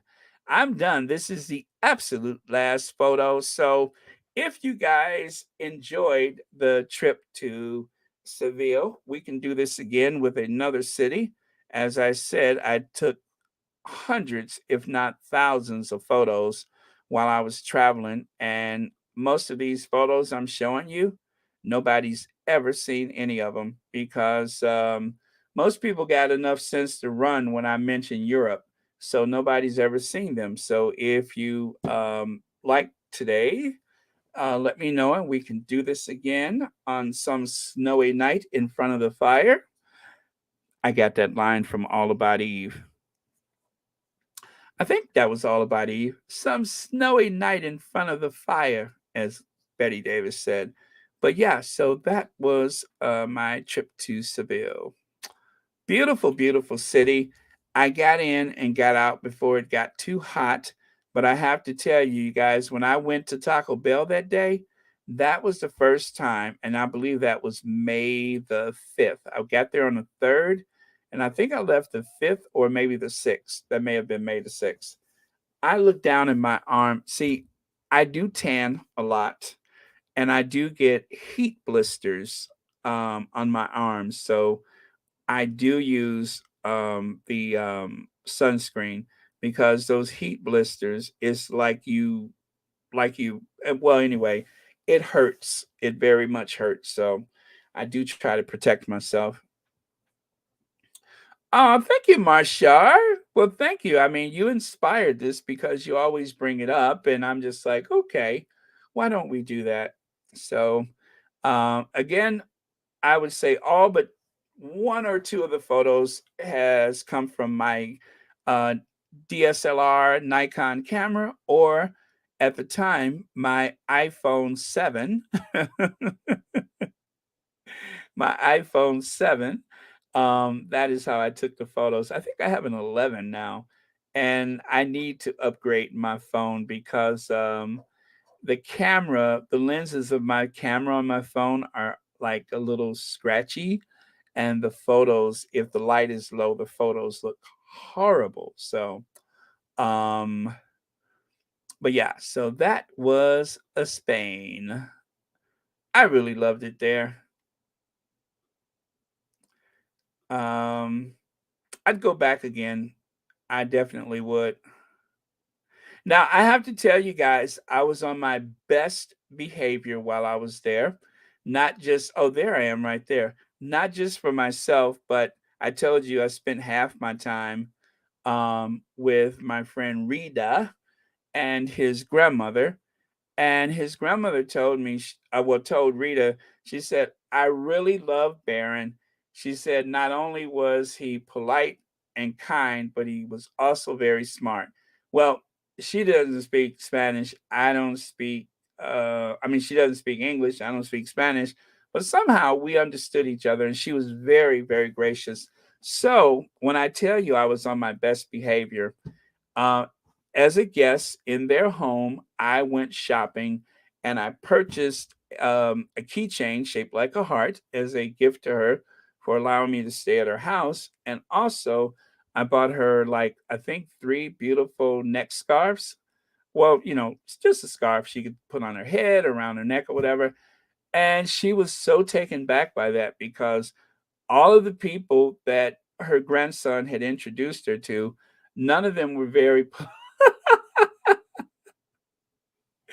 none of them were very nice like that, or and very kind of dismissive of whatever. But nope, I made sure I was on my best behavior so I could represent. Because you know what, as a person of color in some of these spaces, and just because having really good parents to raise me, I always make sure that I am on my best behavior wherever I go. So if you ever stay with a friend from out of town, do make sure, the whole point of that story is, do make sure you buy gifts, big or small, whatever, but make sure you buy gifts. It makes the right impression.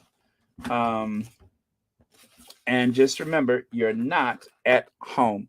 Okay, any questions or comments or anything like that? I'm paying attention to everything now. Okay, who do we have here? Oh, thank you for going on this little trip with me. Oh, thank you, Judy Rico. Okay. Um, Opening a travel agency. Well, you know what? You know what? I would love to do that.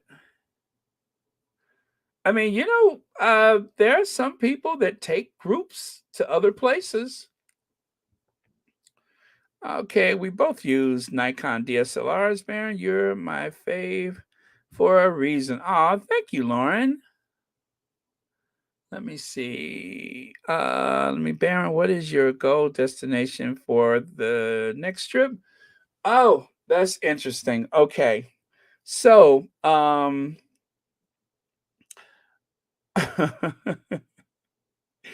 I have to tell you, I have completed most of my bucket list, right?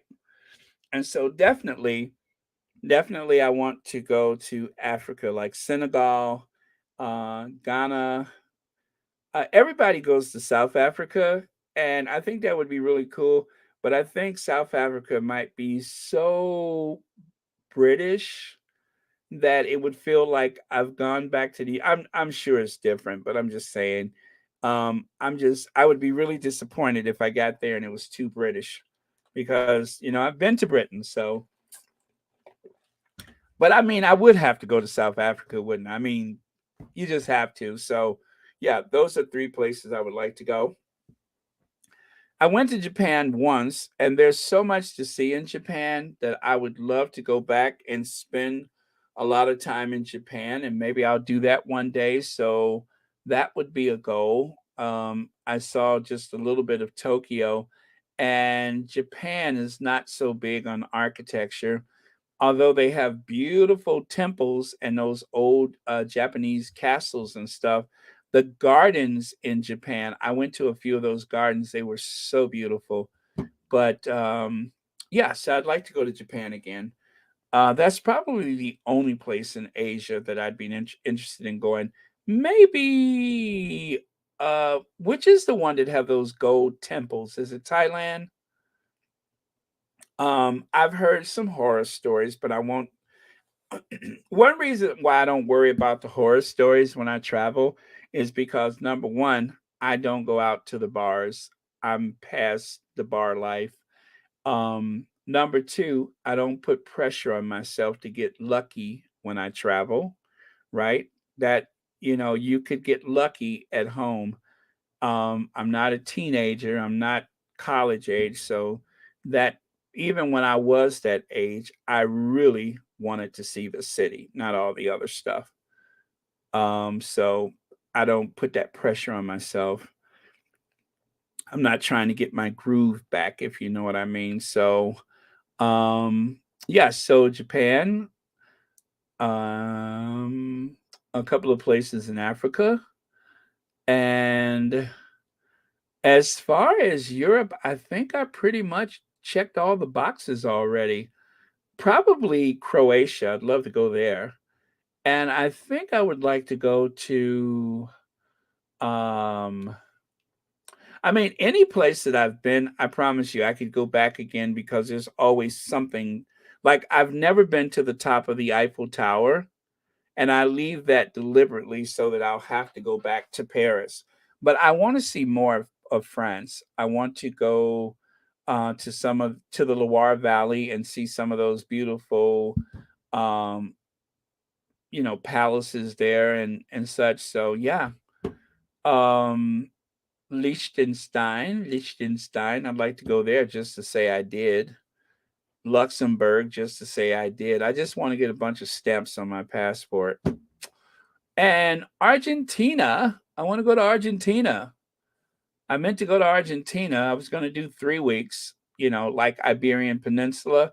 Well, for South America, 2 weeks in Brazil, 1 week in Argentina. I'd like to go to Machu Picchu in, is it Peru? Yeah, I think it's Peru. I'd like to go to Machu Picchu. I want to stand in that doorway where, what's his name stood? Hasta la victoria siempre. Che Guevara. I want to stand in that same doorway where he stood. So let me see. Scotland. Let me see. What about going to Scotland, Baron? I would love seeing Scotland. I want to go back to Scotland. I didn't see enough of it. Plus, I love Scotland because it's a good place to see Black people talk with that Scottish accent.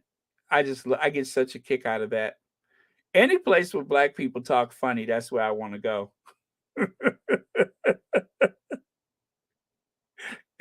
I will pay good money to see Black people that talk funny.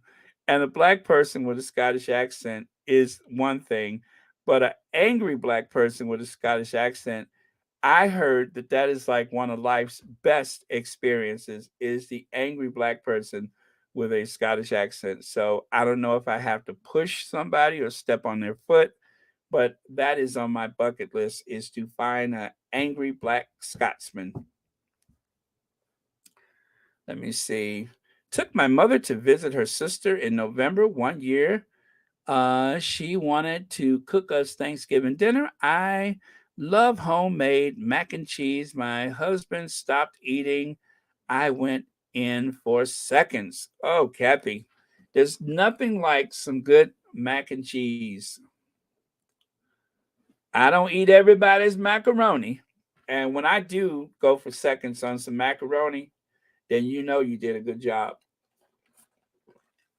Because I don't usually, I'll get like a spoonful just to say I did. But if I go back for seconds, then you have really done something today. Okay. Uh, what's that? Later, my husband told me he found a hair in the mac and cheese. I was so mad. Well, Kathy, it's like when you go to a restaurant and they find something in your food. You know what I say? We eat it at home. We could eat it here too.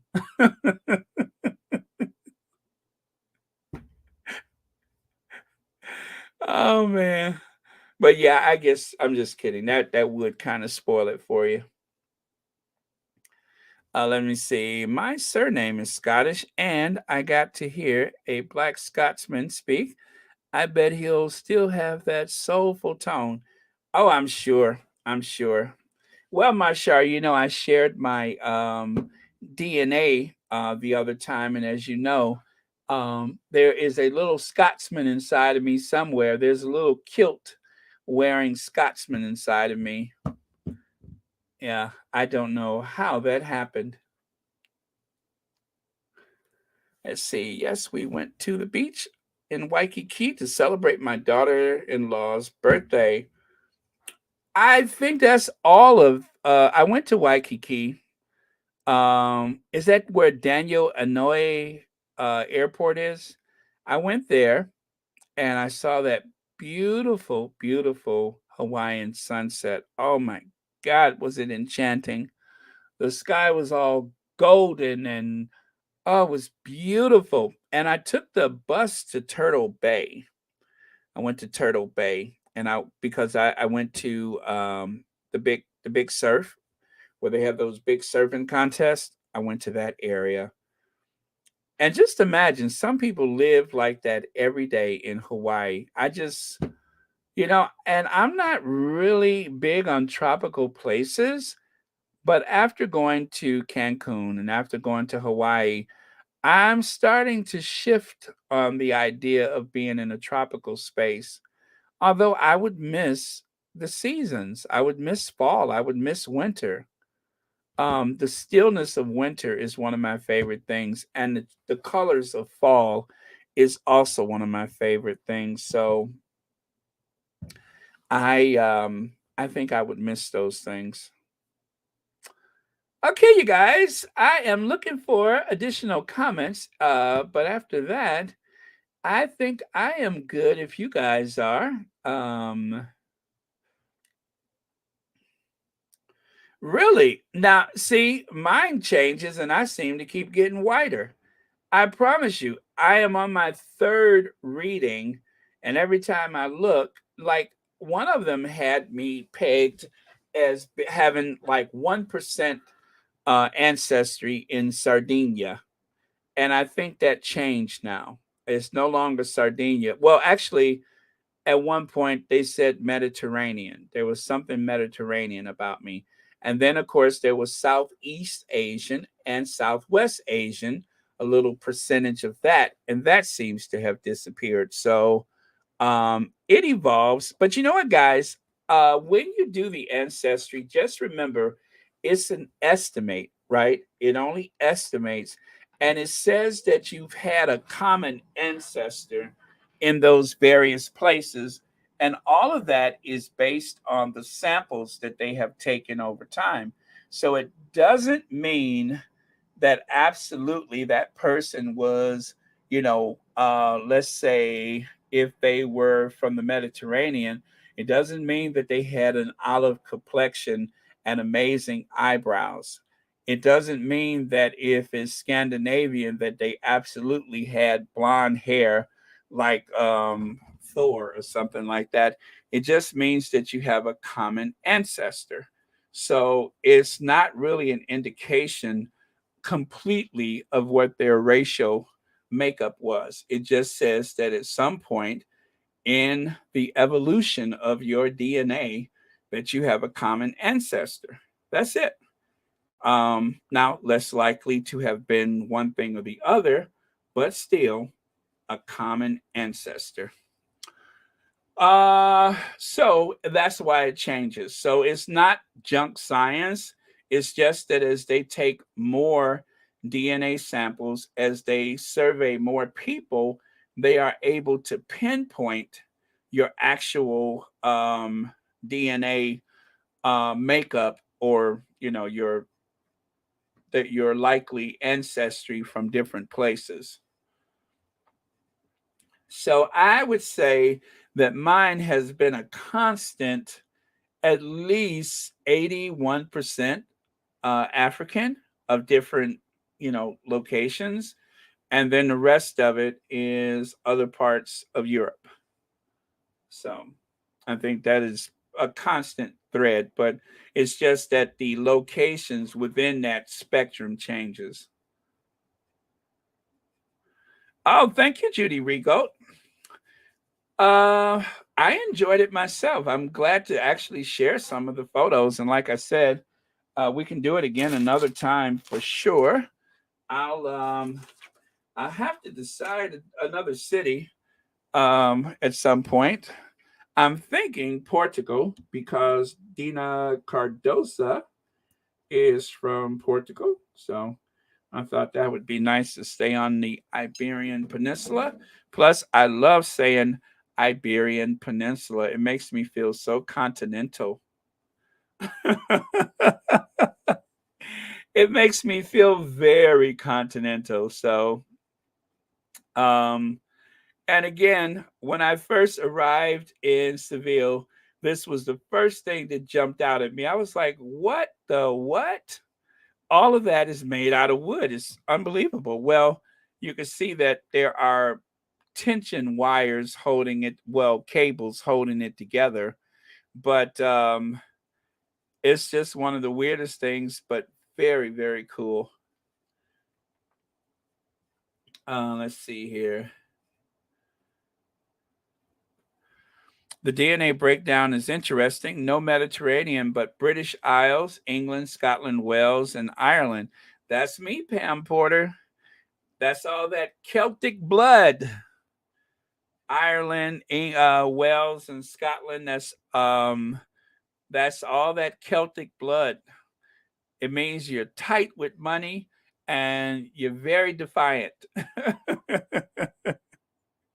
And English, that English blood means that you go in there and take stuff that don't belong to you, and then you take it at home and put it on display and put track lights over it and everything, and then you tell people how bravely you had to fight for it. Yeah. So because I'm English, I am going to go somewhere and snatch a diamond out of a child's hand and put it in a hat and wear it on state occasions and tell everybody that it was in the family and this child gave it to me. Yes, he was 12 years old, not exactly the age of majority here, but over there it is. So yeah, I could do that. Yeah, I could do that. I'll just blame it on my English ancestry, right?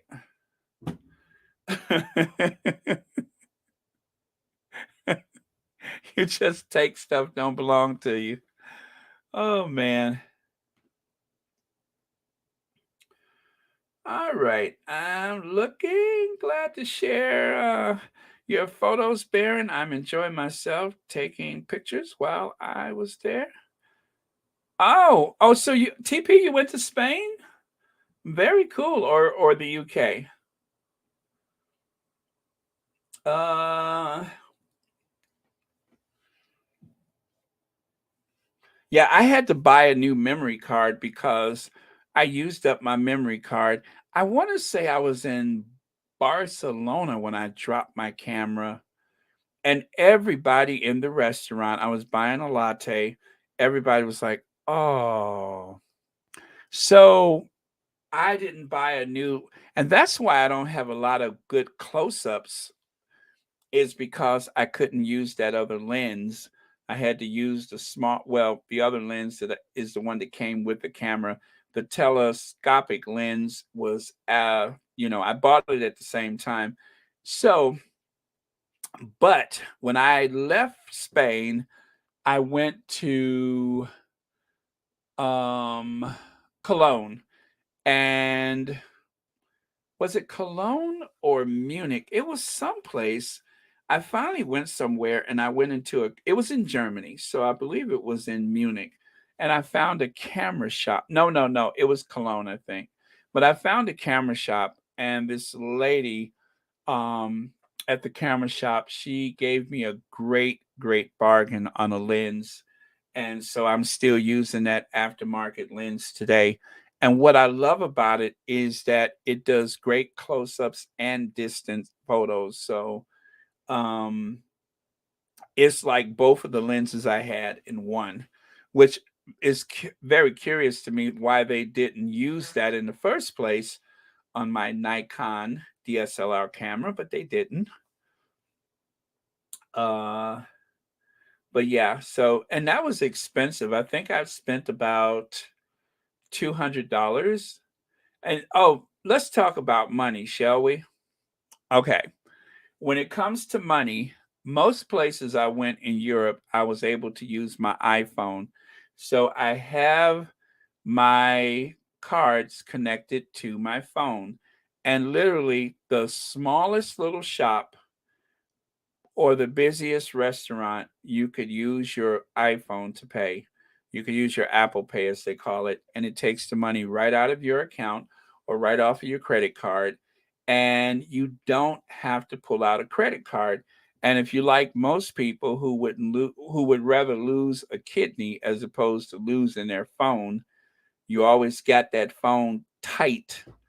Um, it's very convenient. So I used my iPhone most places. When I went to a hotel, I use my iPhone. I go to McDonald's, iPhone.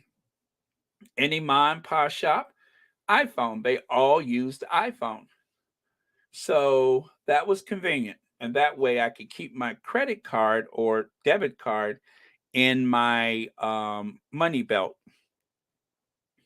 Now, the money belt is like a fanny pack but it's much flatter, and and a good money belt has a thing where it can't read the signal from your credit card, which is another good reason to keep your credit card put away and to just use your payment source on your phone. Because people can scan your credit card, but they can't scan that phone and get the information, at least not as easily. And so my money belt, okay, I don't know if you guys, I'm assuming everybody had dinner. Um, as you know, I have a bit of a stomach on me. So let me put it to you like this. If you can get that money belt, you deserve to have it. All right. If you can get my money belt, you should have it. As a matter of fact, if you manage to get that money belt and you tap me on my shoulder and you say, hey, I got this from that secret undisclosed location, you know what I'm going to say? Just let me get my ID out and you can keep it because you are a good one if you can get my money belt. If you can get my money belt while I still have a heartbeat, you a good one. Cause I tell you, that money belt is hermetically sealed in all kind of pudgy, heavy spaces.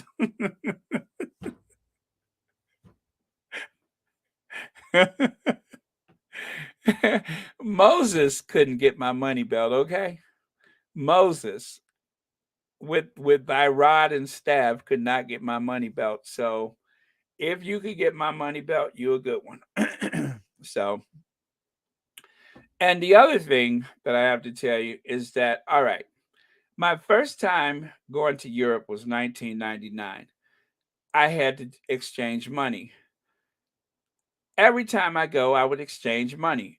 I mean, back in those days, I had traveler's checks, okay? That's how long ago it was. I had traveler's checks. So now, of course, exchanging money, it's good to do that just to have a little cash.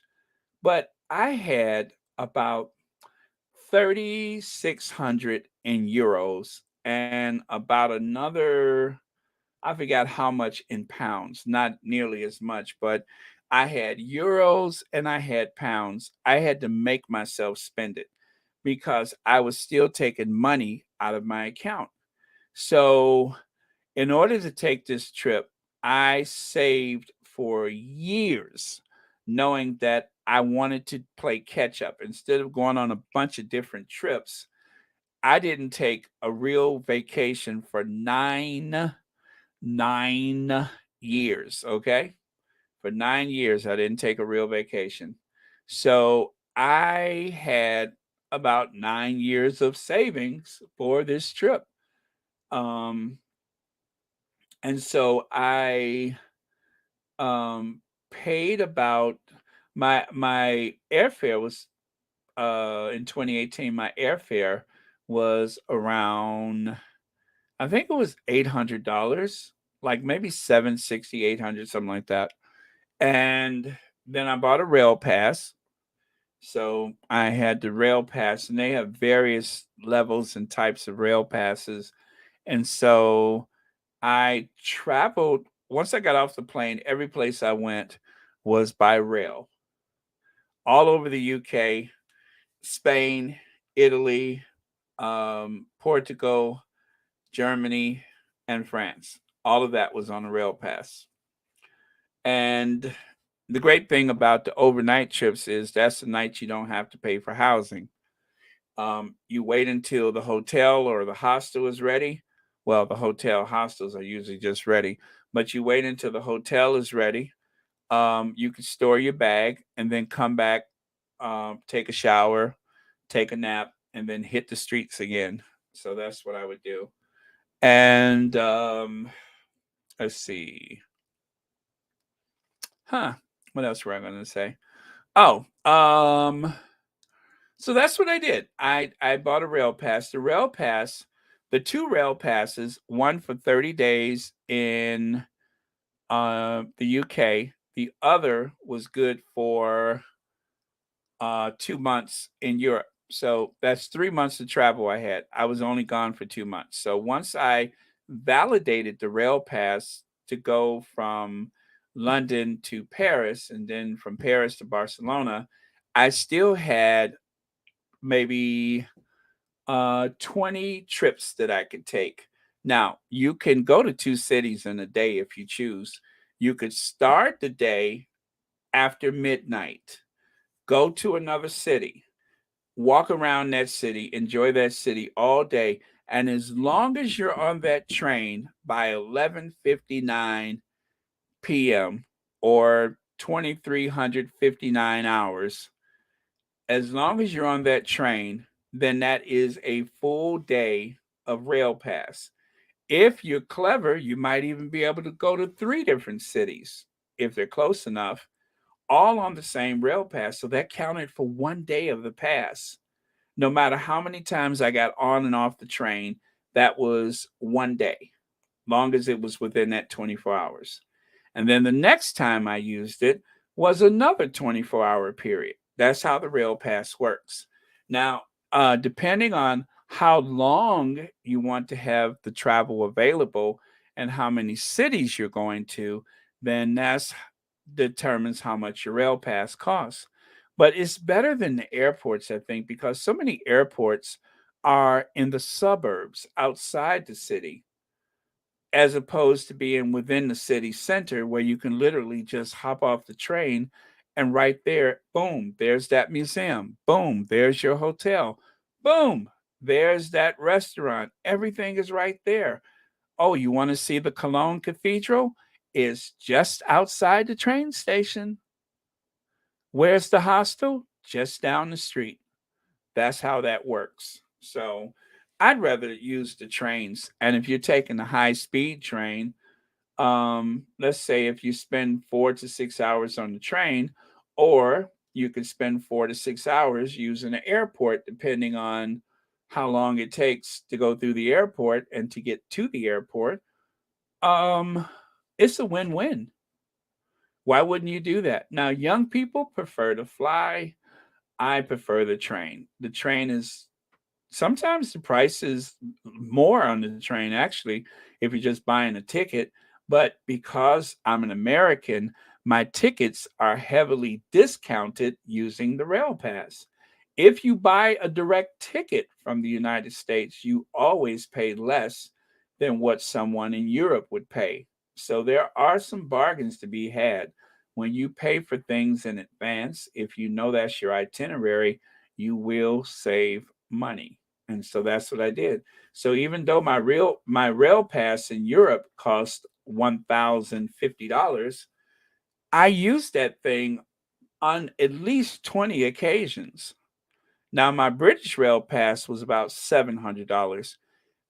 Dear God, if you can do anything about the British rail service, I felt bad, not for myself, but for the people in Britain, because they pay so much just to ride the train. It's outrageous how much the trains are in Britain. Outrageous. It's prohibitive, okay? It is prohibitive. It's sad. It's sad that people in Britain pay so much. They pay the highest prices in Europe. Honestly, I do believe they pay the highest prices. And these are some crappy little trains. Some of the trains are very modern and beautiful, and then there are some that are crap. And when I say crap, they actually run on diesel. They run on diesel. It's like a bus on rails. They're not very posh at all.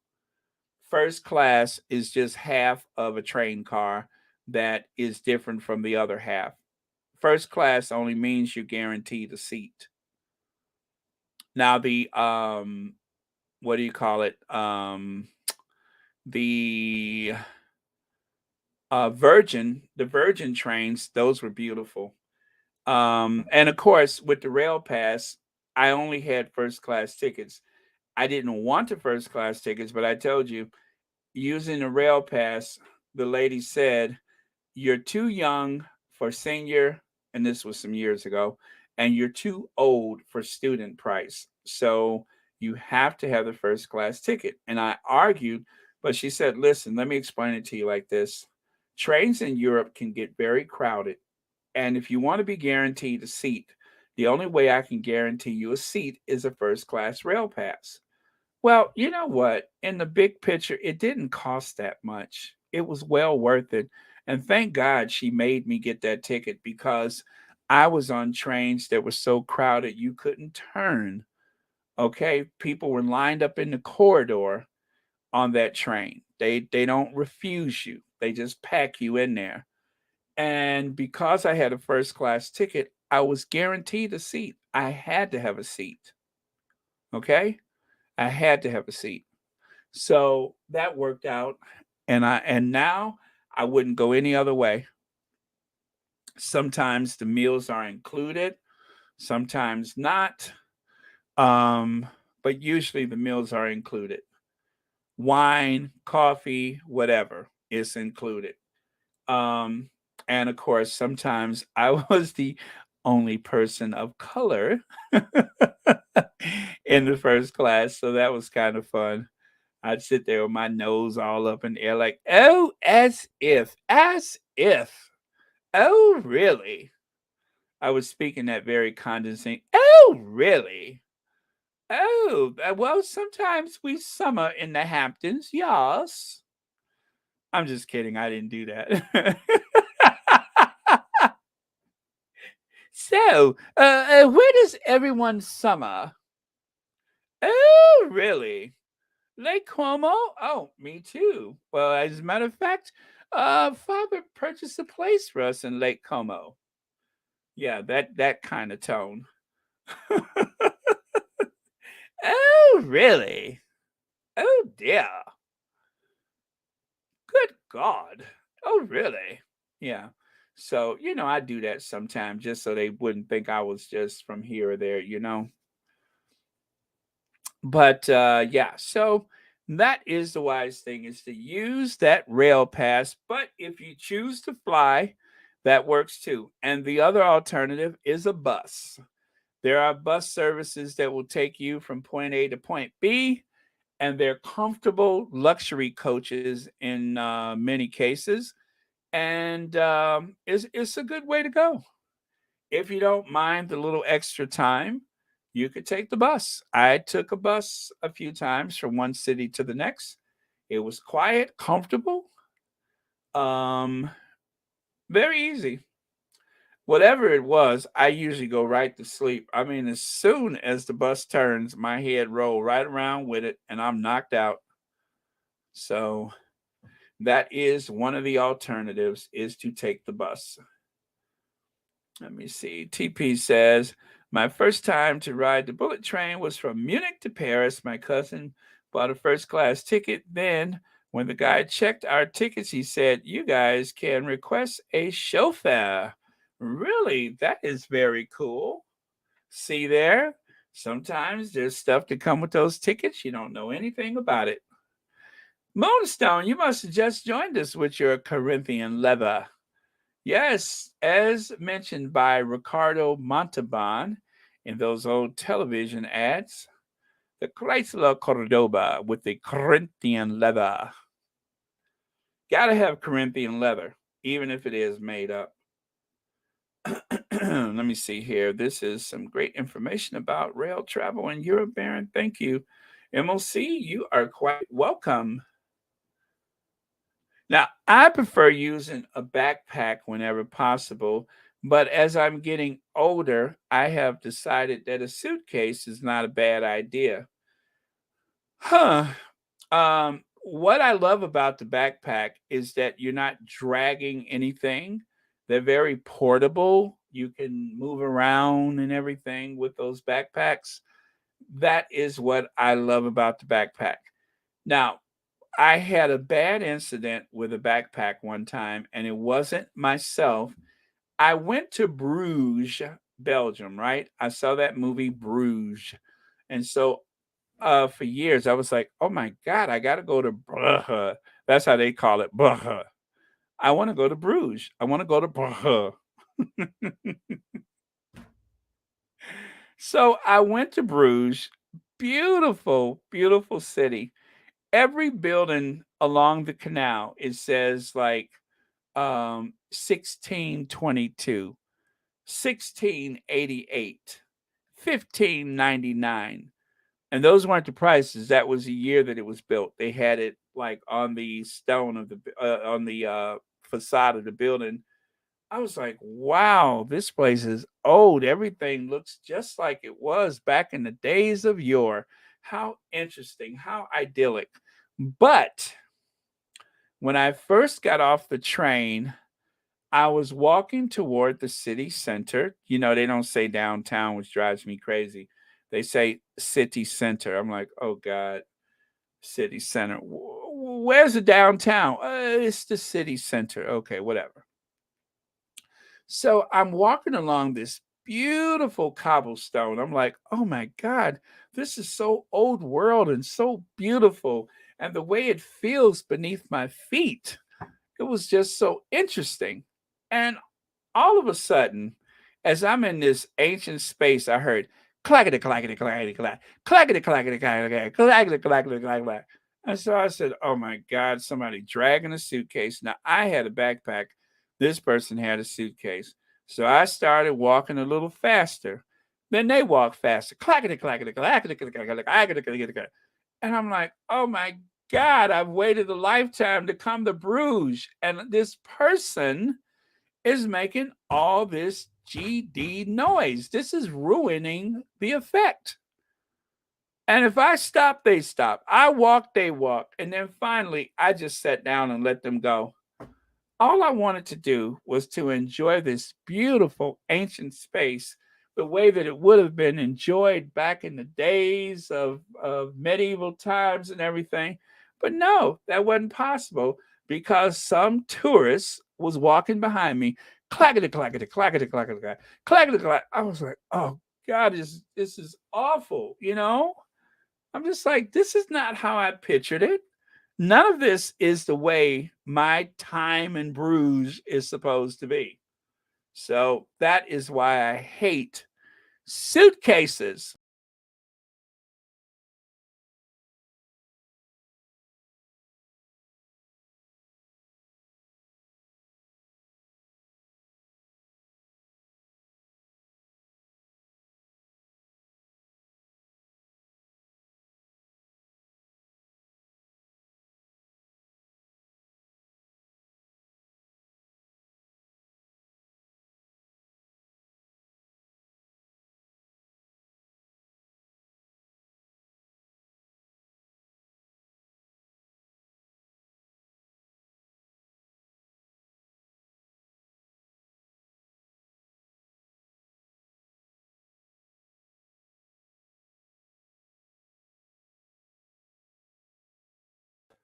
Well, that was weird. I don't know what happened. It logged me out. All of a sudden, it just went blank. I told you, just talking about a suitcase is bad luck. Even if you just talk about the suitcases, they're bad luck.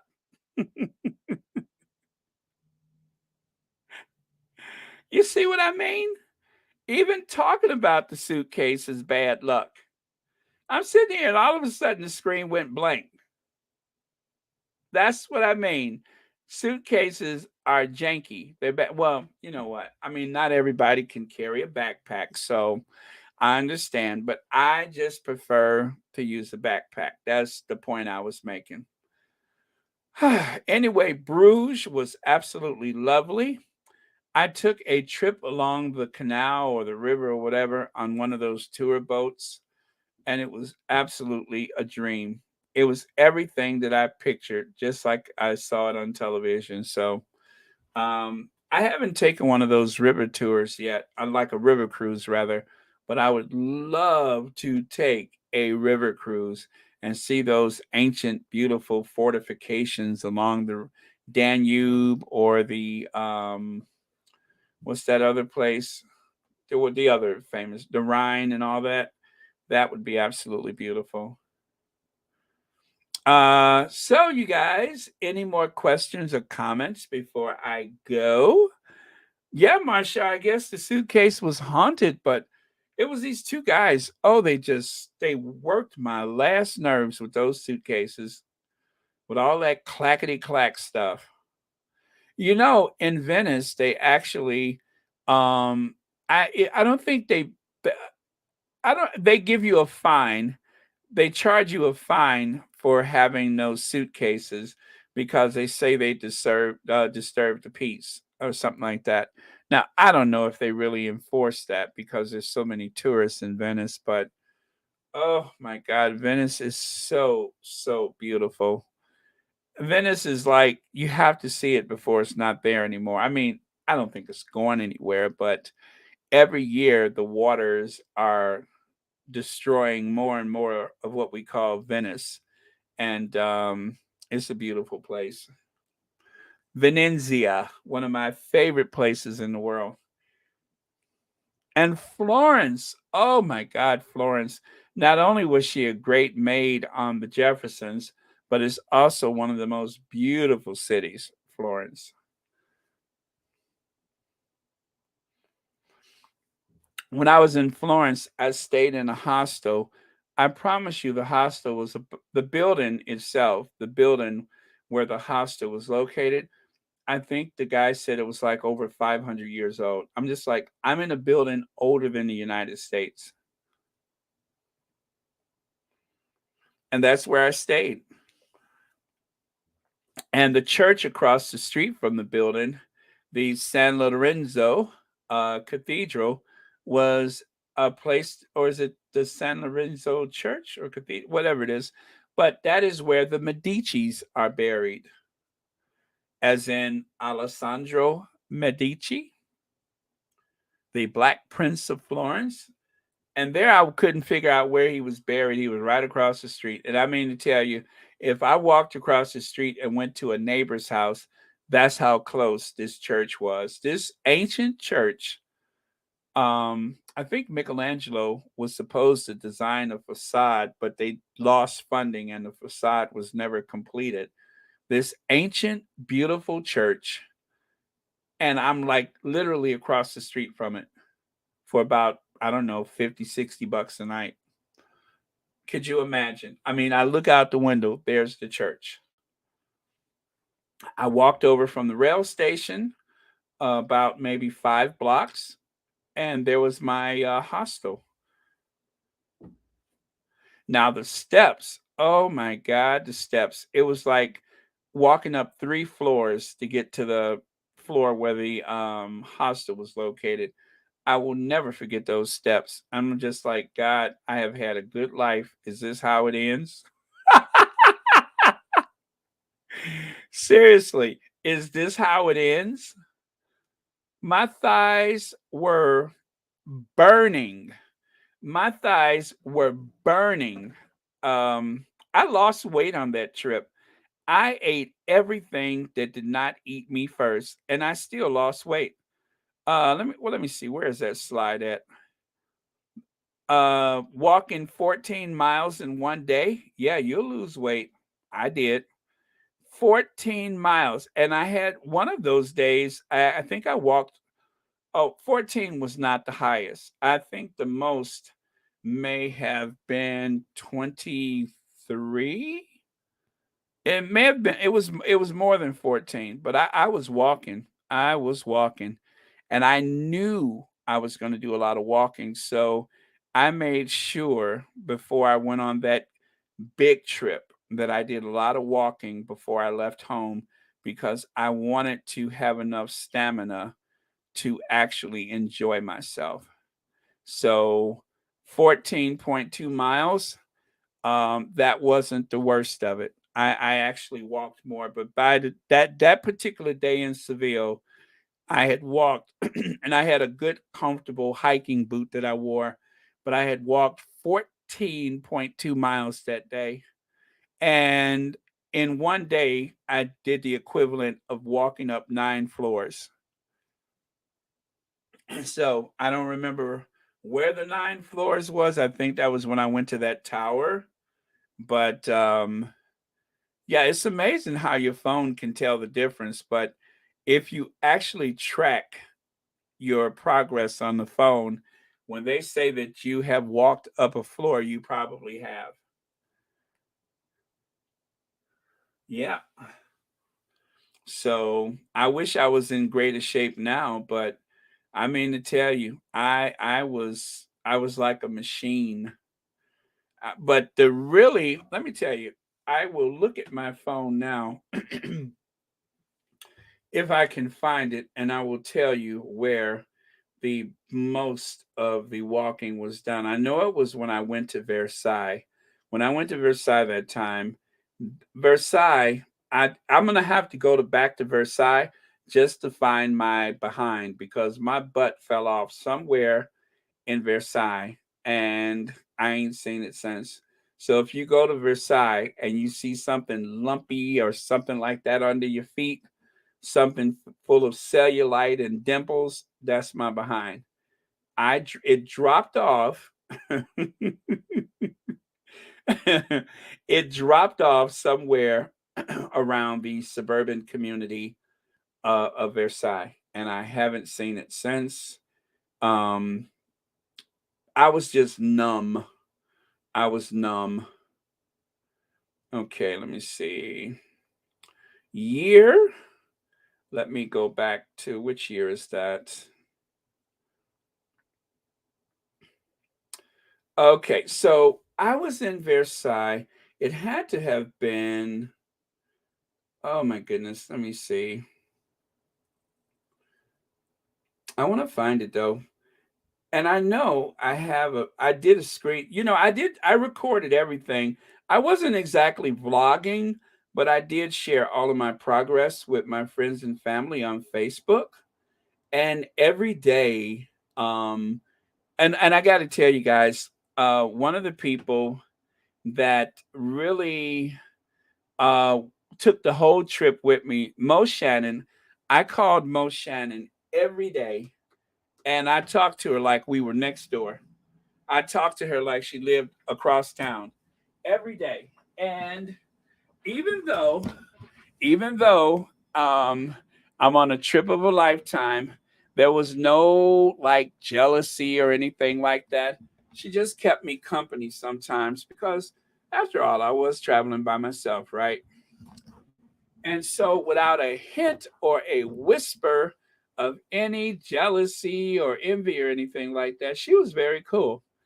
But that one day, she called me the B word. She said, "Wait, where are you?" I said, "Rome." She said, "You Rome? Rome?" She said, "You just say it like you went to the grocery store." Oh, I'm in Rome. And she cussed me out real good that day. I don't know what it was about Rome that set her off, but I was just so, so matter of fact about it. She said, "Wait, where are you?" I said, "Rome, Rome, you," and she just exploded on the phone. I was like, "What? I told you I was going."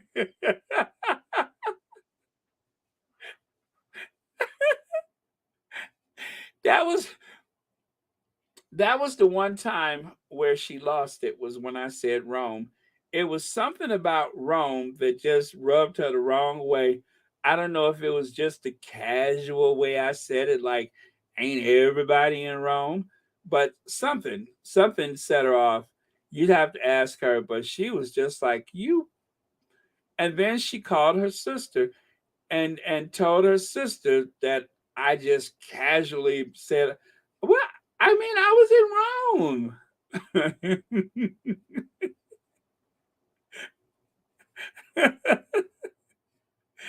Oh man, God, that was funny. But yes, I was in Rome. What did I say? I was in Rome. I was in Rome. Isn't everybody in Rome?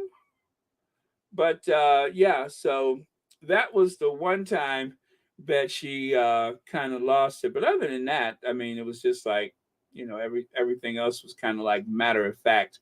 But it was just something about Rome, and I was everything but a child of God that day.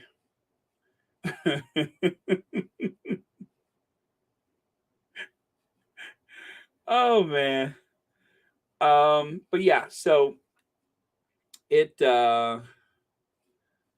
okay, I'm still looking, and for some reason, okay, so that's 2016. I need 2018. Okay, I want to say, all right, so May of 2018, so I got to do the breakdown. Um, okay, so that's hmm. Okay, okay, so in May of oh gosh, I'm trying to break this down. I'm trying to break this down. So I'm in 2018 now on my phone, and I see this one big long bar, and that is for May the 16th. It says I walked 19 floors. Now, 19 floors may of that may have been when I went to the top of that dome in, oh yeah, you know what? This was Florence. That was probably the highest, one of the highest places that I had ever walked. I had went to the top of that dome in Florence, and it says 19 floors. Oh my God, you guys! I promise you, unless you're in good health, do not try to do that. Do not. And I got some photos from every step of going up that dome. I took a photo from the inside and all of that. That right there, that one really wore me out. Was going to the top of that dome in Florence, and the other one was Notre Dame. This nice lady in Notre Dame, she said, "Okay, we're going to do this." I never met this lady.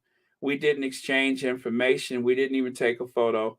But she said, "Okay, we're going to do this together." She said, "When we need to rest, we will rest." And I think she took a look at me and thought to herself, I don't want to I don't want to have to work on this guy, so let me help him pace himself. Let me help this poor guy pace himself. And so she did. But you meet people like that when you're traveling. You meet the nicest people that will, you know what I mean? Um that will be in your corner. That will look after you. Um like when I went to Cologne, I wasn't even planning to go to Cologne. I only went to Cologne because I was talking to someone at the what do you call that place? At the hostel. And I was just like, I'm sorry, I hope I'm not keeping you awake. I said, I'm filling up my pill case. You know, I had vitamins and other medications, um, painkillers, whatever I thought I needed, I had it.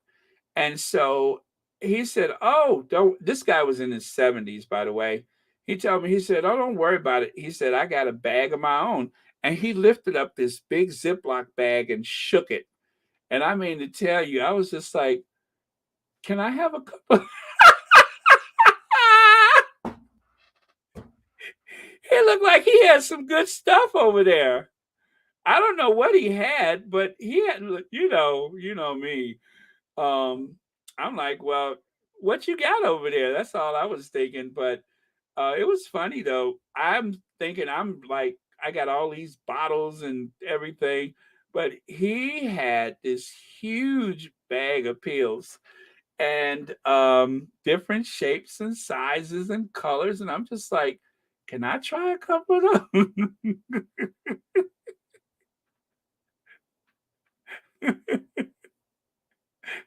Anything I could try over there? Huh? I mean, you never know. He might have had some good stuff over there. I'm just saying. I'm just asking for a friend. Can I try a couple of those? You know, anything that's a schedule one or two?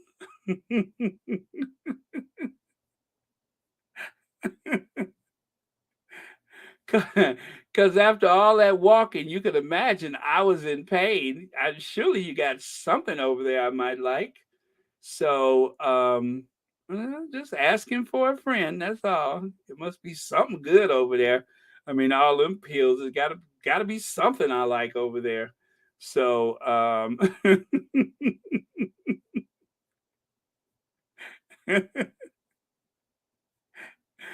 oh man. But this guy was actually doing the Santiago El Camino, that pilgrimage where you walk to that let me see. Okay, so that's the 14 miles. I'm looking for the one. Okay, so I got there. I think I was, let me see, my trip started in April. So, all right, so this is wrong. I need April of 2018. April, May, June. So I was gone part of April, all of May, and then part of June. So I'm going to let you know which day was it that I had the longest, I mean, the most walking probably in my life. I know I still got that screenshot somewhere. It's probably easier than me looking at my phone. Uh, but yeah, so that was my experience. And so anyway, the guy told me, he said, "Well, if you're going to Germany," he said, "why don't you go to Cologne?" And instantly I connected with him. I said, "Oh my God, I've always wanted to go to Cologne. I want to see the Cologne Cathedral." So, uh, with that advice, I did go to Cologne and I did see it's like one of the tallest Gothic cathedrals in the world. This place was, I think the complete height is like 530 feet, which is like what is that, a 50-story building? Now, I did not go to the top of that. You weren't welcome to go to the top, but anyway, it was everything that I wanted it to be. I thought it was beautiful. Okay, so it wasn't Versailles. Versailles, I walked 11.5 miles. So I don't know. I kind of think that the most, I don't know what day I walked the most, but it was, I don't, well, I thought it was Versailles, but maybe it was in Spain. And I'm just like, where did I walk? What what was what where was I going? But yeah, okay. Here's another one that's 7.4 miles in a day. Yeah, I did screenshots because I knew that I had walked a lot and I was just keeping a record of it just so that at a time like this, when I had a captive audience, I could say, "Oh yeah, and that day I walked X amount of miles." So yeah. But it felt good, when I came home, I slept like a bear after that trip, but there was a few days when I didn't do anything but just sleep. I would just rest and recover from all of the activity. So it was like one day I checked into a hotel and I didn't do anything that day. I went out and got food and came back and I would just rest some more. So it wasn't all walking all the time, but there was plenty of walking though. Okay. I didn't know about this podcast at this time. Vanzola Adams, yeah, I mentioned that I might come back, and I did, and I'm just chewing the fat, as it were, just talking about traveling and such. Let me see.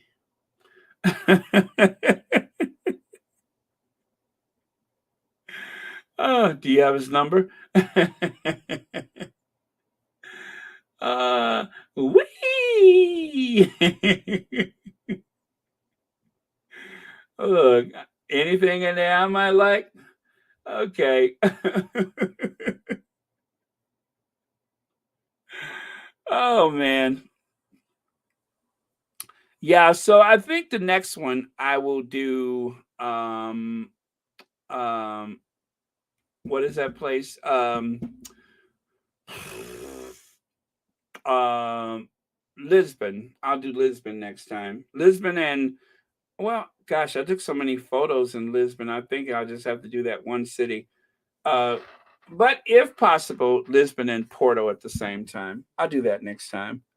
Oh God, I took some beautiful photos. I'm like scrolling through them right now, and it'd be like too much trouble to share any of them with you. But I'd have to really lay everything out so that I can tell the story properly. But oh my goodness. I tell you, you guys, on my worst days, I have to tell you, I have to say to myself, I have been very blessed to have been to so many places that was on my bucket list, places that I saw on television.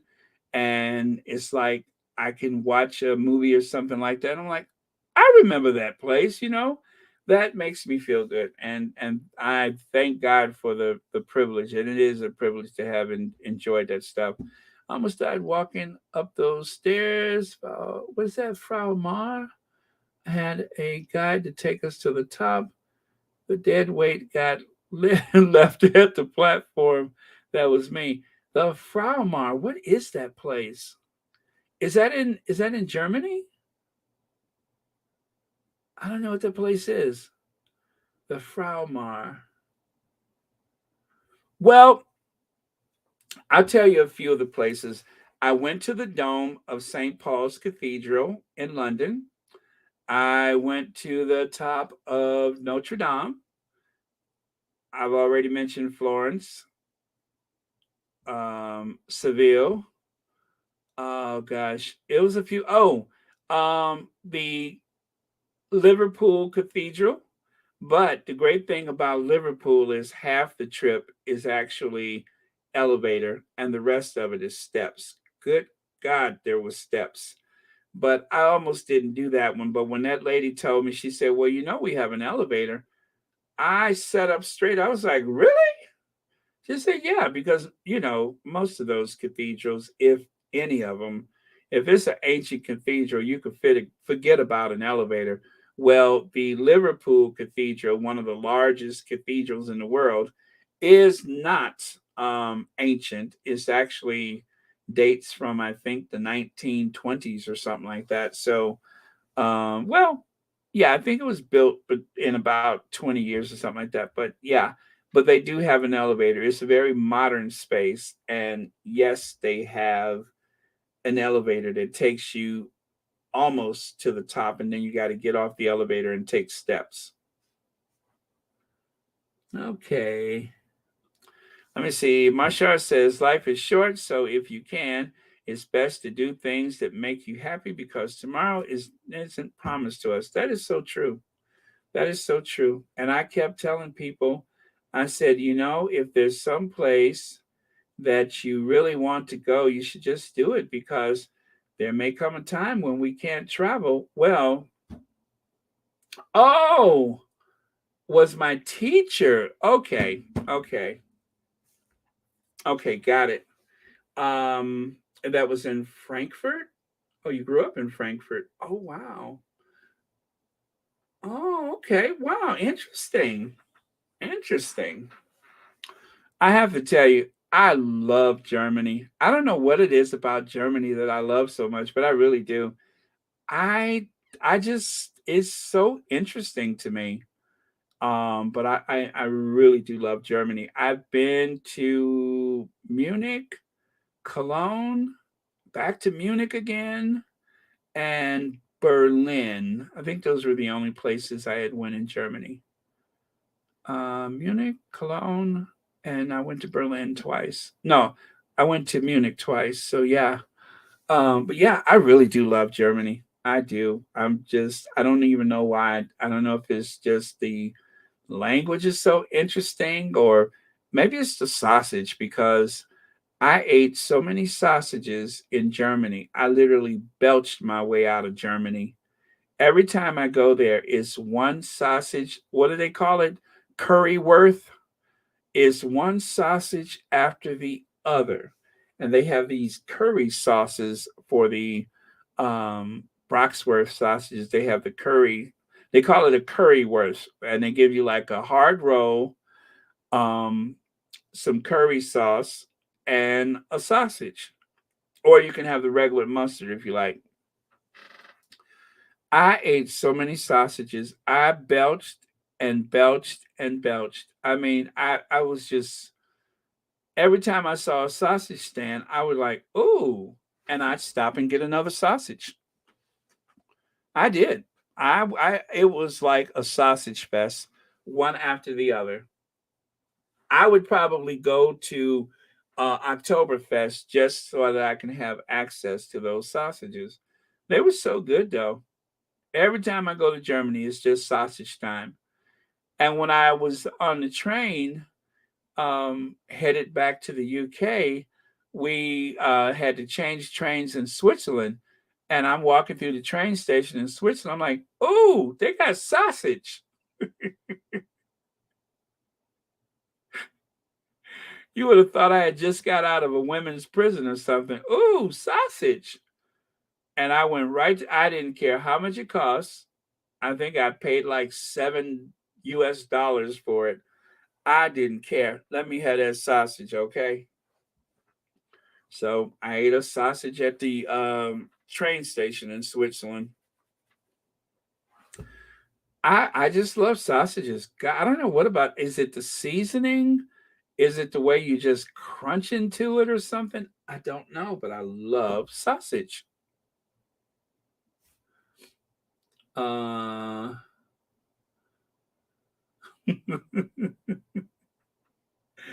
okay, I had to look at that carefully. Deutsch. Okay. I took joy in high school. At first, I double majored until I found out that they want you to go over there for a year. Then I dropped it. Okay. Okay. But yeah, well, that's cool. I mean, I would love to learn German. It's such a I don't know, it's a language that has a meat to it. You know what I mean? It just seems to have a lot of bite to it. But I don't know. I just like Germany for some reason. It was very cool. And the people were really nice. I was really well, okay. I'll tell you this though. When you go to Germany, people don't just say hi to you. If you just say hi, they will look at you very strangely. So I had to think about that because people will look at you and not say anything. And that was odd. I'm just like, uh, I'm thinking there must be something racial about it, but no, it wasn't. That's just the way it is. Especially the further east you go, the less likely people are just going to speak to you on the street. It's just not typical. And that does not only include Germany, but when I went to Eastern Europe, I had to get used to the fact that people will just look at you and not speak to you. And and it was okay. I mean, but generally, if people don't know you, they're not just going to talk to you. They don't just talk to anybody. So that was interesting. But yeah, the people were not very engaging, spontaneously engaging like that.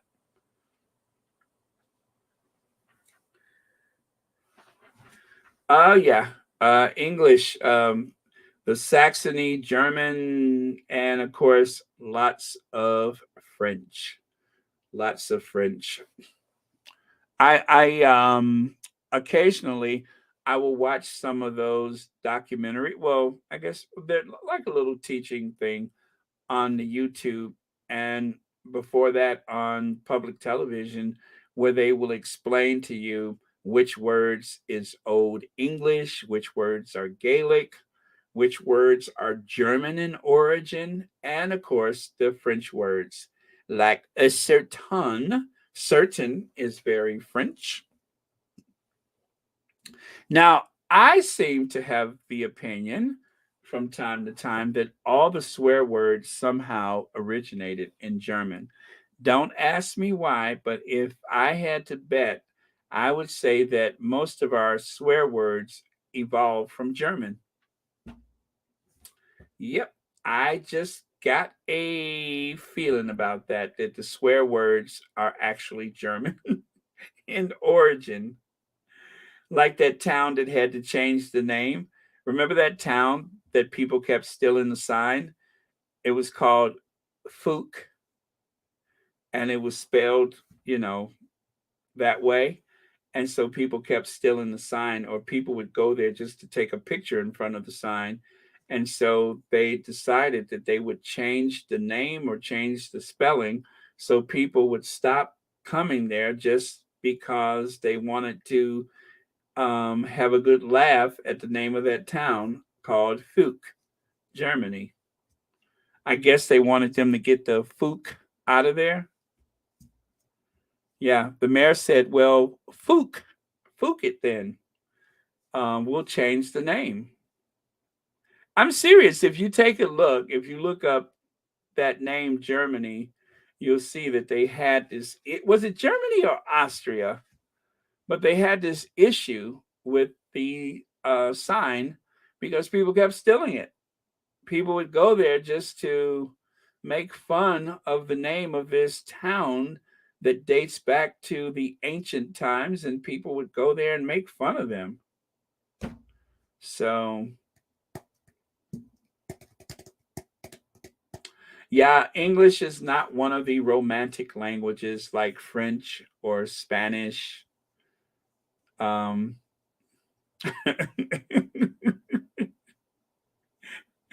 and I would say that German is not one of the romantic languages either.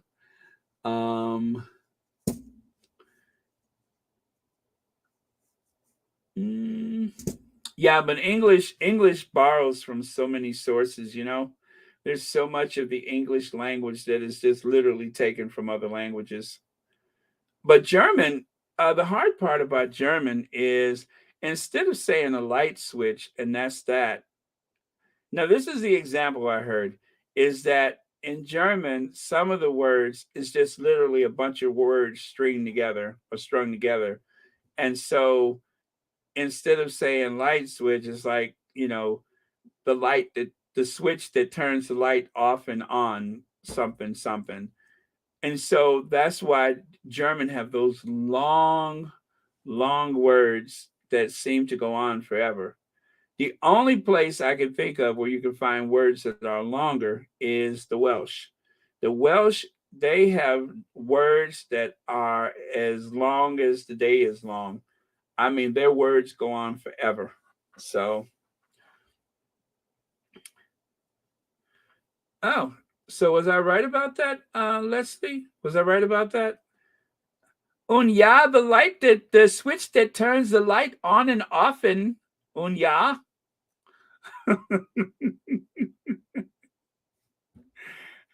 Und ja, the switch that turns the light off and on.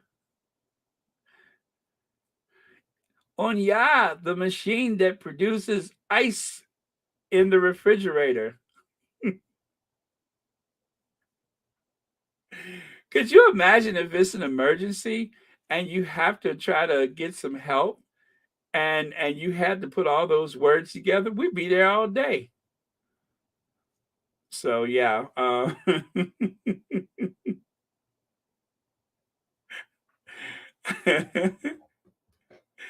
mean, how do you call emergency services in German? I mean, in Germany, you know, if you call emergency services and they say, on yeah, emergency services, yeah, what is the nature of your call? And next thing you know, you're just like, you know, you gotta explain, yeah, the platform that takes you up and down from one floor to the next and yeah, she fell. She fell, she go boom. I mean, you'd be at it all day trying to tell people that somebody just fell down the steps. So I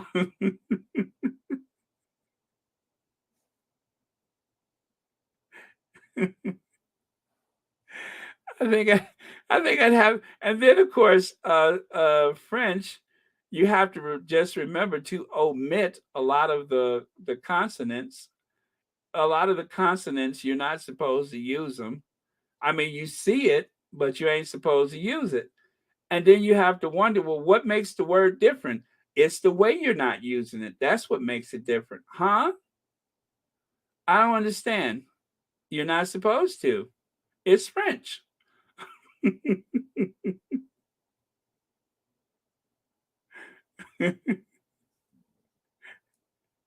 So, I mean, seriously, there's a lot of letters that is there, but you're not supposed to use them. They're there, but you're not supposed to use them. It's like, don't you dare touch those letters. And don't make any sounds either. But it's there. But I tell you, I'm a lot better with the French than French language than I am with German.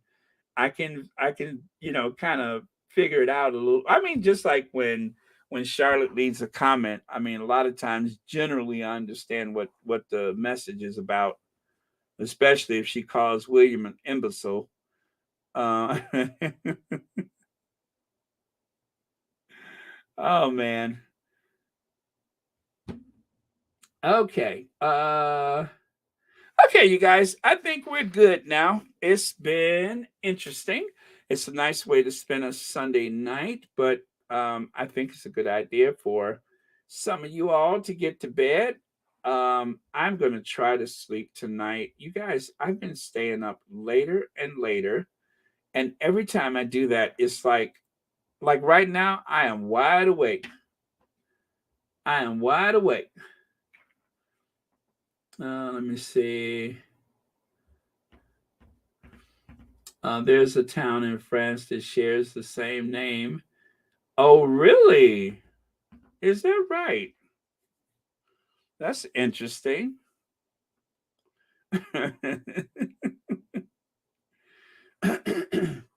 Oh, Anastasia, I always wanted to go to Poland. I always wanted to go to Poland. Um, I used to work with some people from Poland, and I don't know. I just always felt that connection, so I always wanted to go to Poland. Yep. Yeah, and then of course I can pretend like I don't know what I'm saying. Yashimash, Dobsha, Dziękuję, Dami Bushi, which means, of course, give me a kiss. Dami Bushi. Give me a kiss. Dami Bushi. Don't ask me how I learned to say that, but it's just a little something of the Slavic language that I picked up along the way of a Slavic language.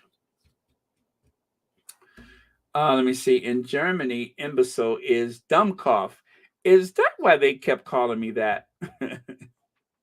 Yeah, that word I know. Dummkopf. You Dummkopf. Let me see.